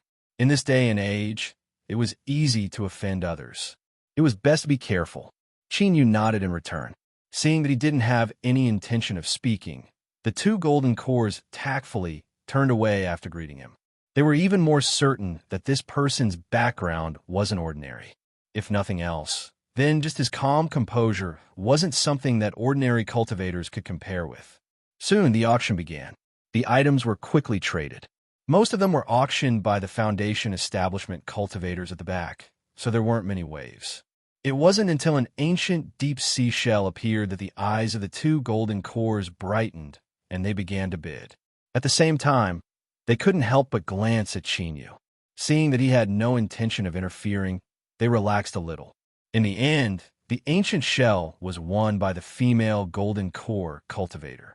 Although the other person was a bit disappointed, he only bitterly smiled and cupped his hands together in congratulations. The female cultivator was overjoyed. She nodded and left.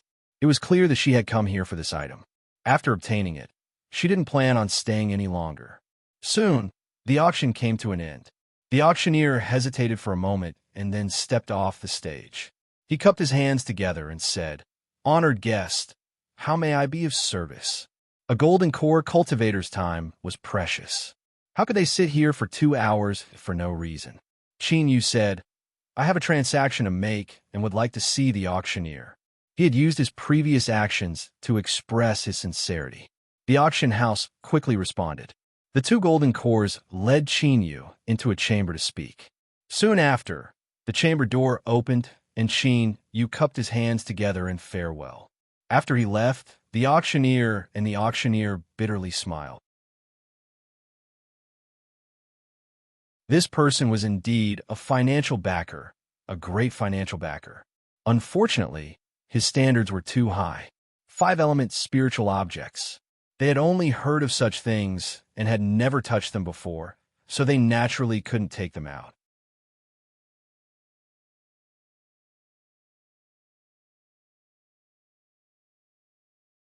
Chapter 102. Genius 1, Second Remember If You Want to Go. To provide you with wonderful novels to read. Stepping out of the main entrance, Qin Yu frowned. He had chosen the largest auction house in the city, but even they didn't have any news of him, much less the others. But since he had come, he had to try. Perhaps there might be some unexpected harvests. In a single day, Qin Yu walked through all the auction houses in the city. He even visited some of the larger treasure shops. But the facts prove that unexpected harvests were hard to find. Nothing at all. Luckily, Qin Yu had already expected this. After cultivating for a night, he left the next day. The Northern Dynasty was larger and there were more cultivators. Compared to the Southern Empire, it was more prosperous and the chances of finding a 5-element spiritual object were also higher. For half a month, Qin Yu's face was covered in dust and he revealed a bit of weariness. 5 large cultivator cities, each one incomparably prosperous, but none of them had any harvests. As Qin Yu was feeling disappointed, he inadvertently obtained some news from an auction house. Several days ago, there was a phenomenon occurring in Snowfall City. It was suspected that an ice attribute spiritual object had appeared. The ice attribute was derived from the water attribute and could be considered part of the 5 elements. Qin Yu's spirits rose, and he soared straight towards Snowfall City. Although the Southern Empire and Northern Dynasty were vast, the world they lived in was unimaginably large. Thus, they could be considered to be in a warm climate. Although this was called Snowfall City, it had never snowed in the last 100 years. The reason it had such a name was because there was an ancient frozen lake outside the city. For some unknown reason, this lake was frozen all year round. The surrounding area was bone-chilling cold, causing the climate within a small area to rapidly change. A beam of light fell down, revealing Qin Yu's figure. He let out a deep breath. As he watched the water vapor turn into white fog, he smiled. He had arrived at Snowfall City. Yun Xueqing seemed to have said that her home was in Snowfall City, but the main reason he came here was for the ice attribute spiritual object. If it wasn't necessary, he wouldn't bother her. With a step, Qin Yu appeared at the city gates. Several guards felt his aura and hurriedly cupped their hands together in greeting. Shua, shua. Two pairs of eyes swept over him. Qin Yu frowned. He didn't know why these two golden core cultivators at the city gates would reveal such hostility. However, the two only glanced at him for a moment before turning away and entering the city. It seemed that the news of an ice attribute spiritual object appearing had already spread throughout the high-level cultivators. If the two of them thought that he had come here for the spiritual object, then it made sense for them to subconsciously be hostile towards him. Qin Yu's eyes lit up. To be able to meet two golden core cultivators at the city gate, it was clear that there were many strong cultivators gathered here. Then, this matter was clearly not groundless. With regards to the five-element spiritual objects, Qin Yu was in a much better mood. As he looked in the direction that the two golden cores left in, his lips curled up in a smile. That's right. I'm here for the Fae. All of you can rest. He strode into the city and looked for a place to stay as usual. Then, he tried to find a way to gather information. Qin Yu didn't want to disturb Yun Xueqing, but he never expected that she would jump in front of him on her own initiative. That's right. He jumped over. He sat down near the window of the restaurant. The food and wine had just been served, and just as he was about to quietly listen to the gossip from all sides, the window on the top floor of the restaurant suddenly shattered. Yun Xueqing's complexion paled, and she jumped out, falling straight towards him. Although Yun Xueqing had hurriedly turned around at the last moment, the fluctuations of magic power still sent the food and wine flying away. If it weren't for Qin Yu's quick retreat, his fate would have been miserable. Fellow Taoist Qin. Yun Xueqing's anger turned to surprise. Qin Yu cupped his hands together. Miss Yun, I am flattered by your unusual welcome. Yun Xueqing blushed red. But before she could say anything, two figures rushed out from the shattered window. Where do you think you're going? Stop. Qin Yu frowned. He stepped forwards and punched out with his fist. Bang. The two figures violently paused, as if they had struck an invisible barrier. They were sent flying backwards at an even faster speed. The two of them spat out a mouthful of blood. Their faces were filled with fear as they turned and fled. Qin Yu hesitated for a moment. He didn't continue chasing after them. He turned and asked, Miss Yun, what happened? Yun Xueqing bitterly smiled. It's a long story. I'm lucky that I ran into fellow Taoist Qin. Otherwise, I would have been in deep trouble. She looked around. This isn't a good place to speak. Fellow Taoist Qin, please follow me home. Perhaps feeling that her words were a bit inappropriate, she blushed red and hurriedly explained, After I returned, I informed my family of fellow Taoist Qin's assistance. My father said that he wanted to properly thank you, and in addition to today's matter, fellow Taoist Qin must not refuse. Qin Yu thought for a moment and nodded. He didn't really want to accept the Yun family's thanks. But, according to his inference, the Yun family should be a powerful force in Snowfall City, so they should have some understanding of ice attribute spiritual objects. If he could learn a thing or two from the Yun family, it would be far more useful than aimlessly searching around. Yun Xueqing was overjoyed. Fellow Taoist Qin, please follow me. Below the restaurant, there were already people from the Yun family waiting there. It was only because they saw that their family's miss was fine that they didn't rashly enter. As they saw Yun Xueqing lead Qin Yu downstairs, they quickly gathered around and asked what was going on. Yun Xueqing said a few simple words and sent them away. After a moment of hesitation, she said, Fellow Taoist Qin, please enter the carriage with me. The carriage was in front of the restaurant. Pulling the carriage was a strange beast with blue fur. Its aura was actually at the Foundation establishment realm. This undoubtedly proved Qin Yu's guess. This Yin family had a considerable background. The commotion here had already attracted a great deal of attention. Qin Yu didn't delay any longer. He nodded and entered the carriage. Behind him, several young girls who seemed to be Yun Xueqing's maids subconsciously dropped their jaws. After boarding the carriage and sitting across from Yun Xueqing, Qin Yu finally understood why she had felt a bit uncomfortable when he spoke to her. The interior of the carriage was extremely spacious. It could be seen as a mobile girl's room.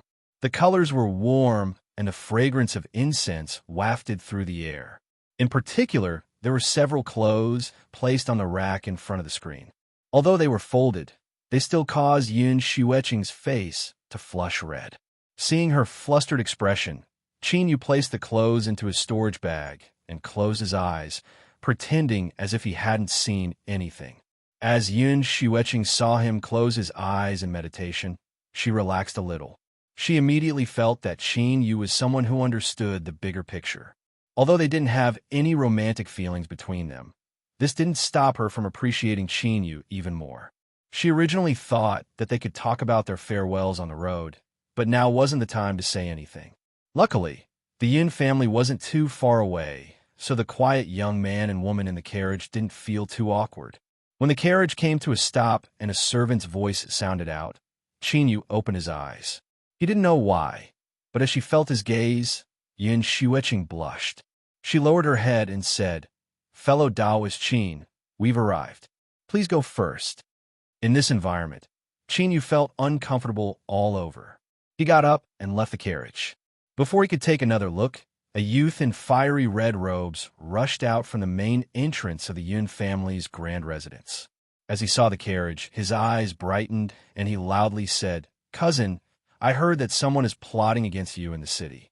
Tell me who it is and see if I don't chop them up." The youth's eyes widened. He looked at Qin Yu, who had just pushed open the door, and pointed at him. Although he didn't say anything, the meaning behind his eyes was clear. Who is this bastard? Qin Yu didn't speak. He left the carriage. Yun Xueqing followed behind. The youth saw the blush on her face that hadn't yet faded. His face flushed red and he roared, "Cousin, who is he? What right does he have to get into your carriage?" He couldn't care less about the previous question. Yun Xueqing frowned. "Cousin, be a bit more polite. This is fellow Taoist Qin Yu. I mentioned him before. He helped me greatly when I was forming my golden core." The youth had a skeptical expression. "Really?" Yun Xueqing coldly coughed. "Why would I lie to you? Don't block the way. I want to invite fellow Taoist Qin in. Where's my father? He's still in seclusion." The youth reluctantly drew back. Although he knew who Qin Yu was, he still held a grudge against him for openly entering Yun Xueqing's carriage. His eyes were filled with ill intent. "My uncle is still in seclusion. At this critical moment, I fear he won't be able to see any guests." Yun Xueqing hurriedly said, "Fellow Taoist Qin, please enter first. I will immediately have someone inform my father.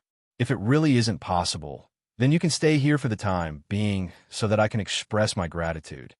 The youth shouted out, "How can we allow someone who doesn't know anything to casually stay here? I don't agree." Fang Huahua. Yun Xueqing clenched her teeth. "If you continue to be so unreasonable, I will tell Ani that you bullied me and have her send someone to take you away." Fang Huahua shrunk his neck back, finally becoming honest. Yun Xueqing revealed an apologetic look. "I hope fellow Taoist Qin can be magnanimous enough to forgive my rude words." Qin Yu smiled. "It's fine." After entering the Yun family, he realized just how extraordinary their background was.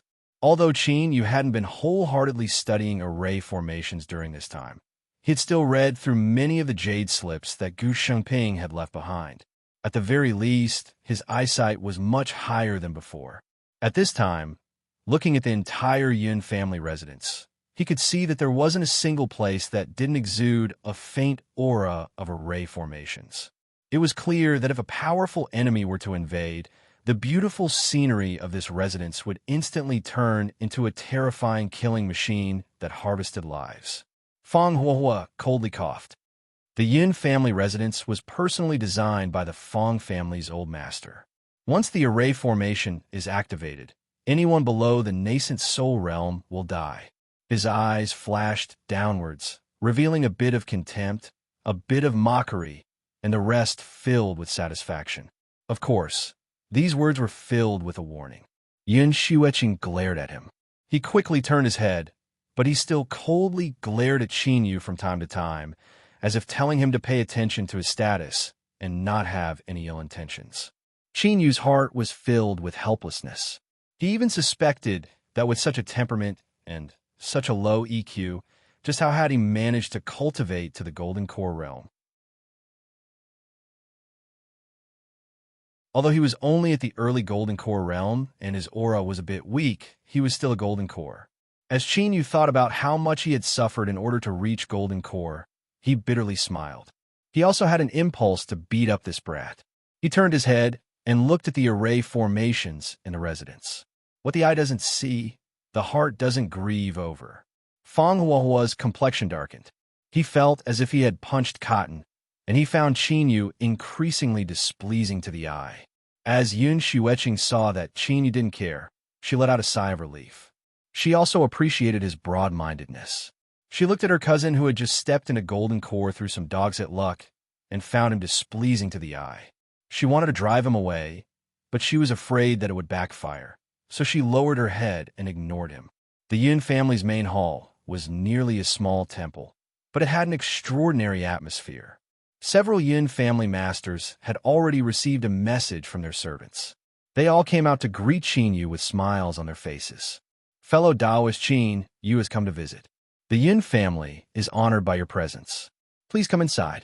The Yin family's second master, Yin Yi, cupped his hands together. From Xueqing's words, it wasn't hard to judge that Qin Yu was a tyrannically strong wandering cultivator.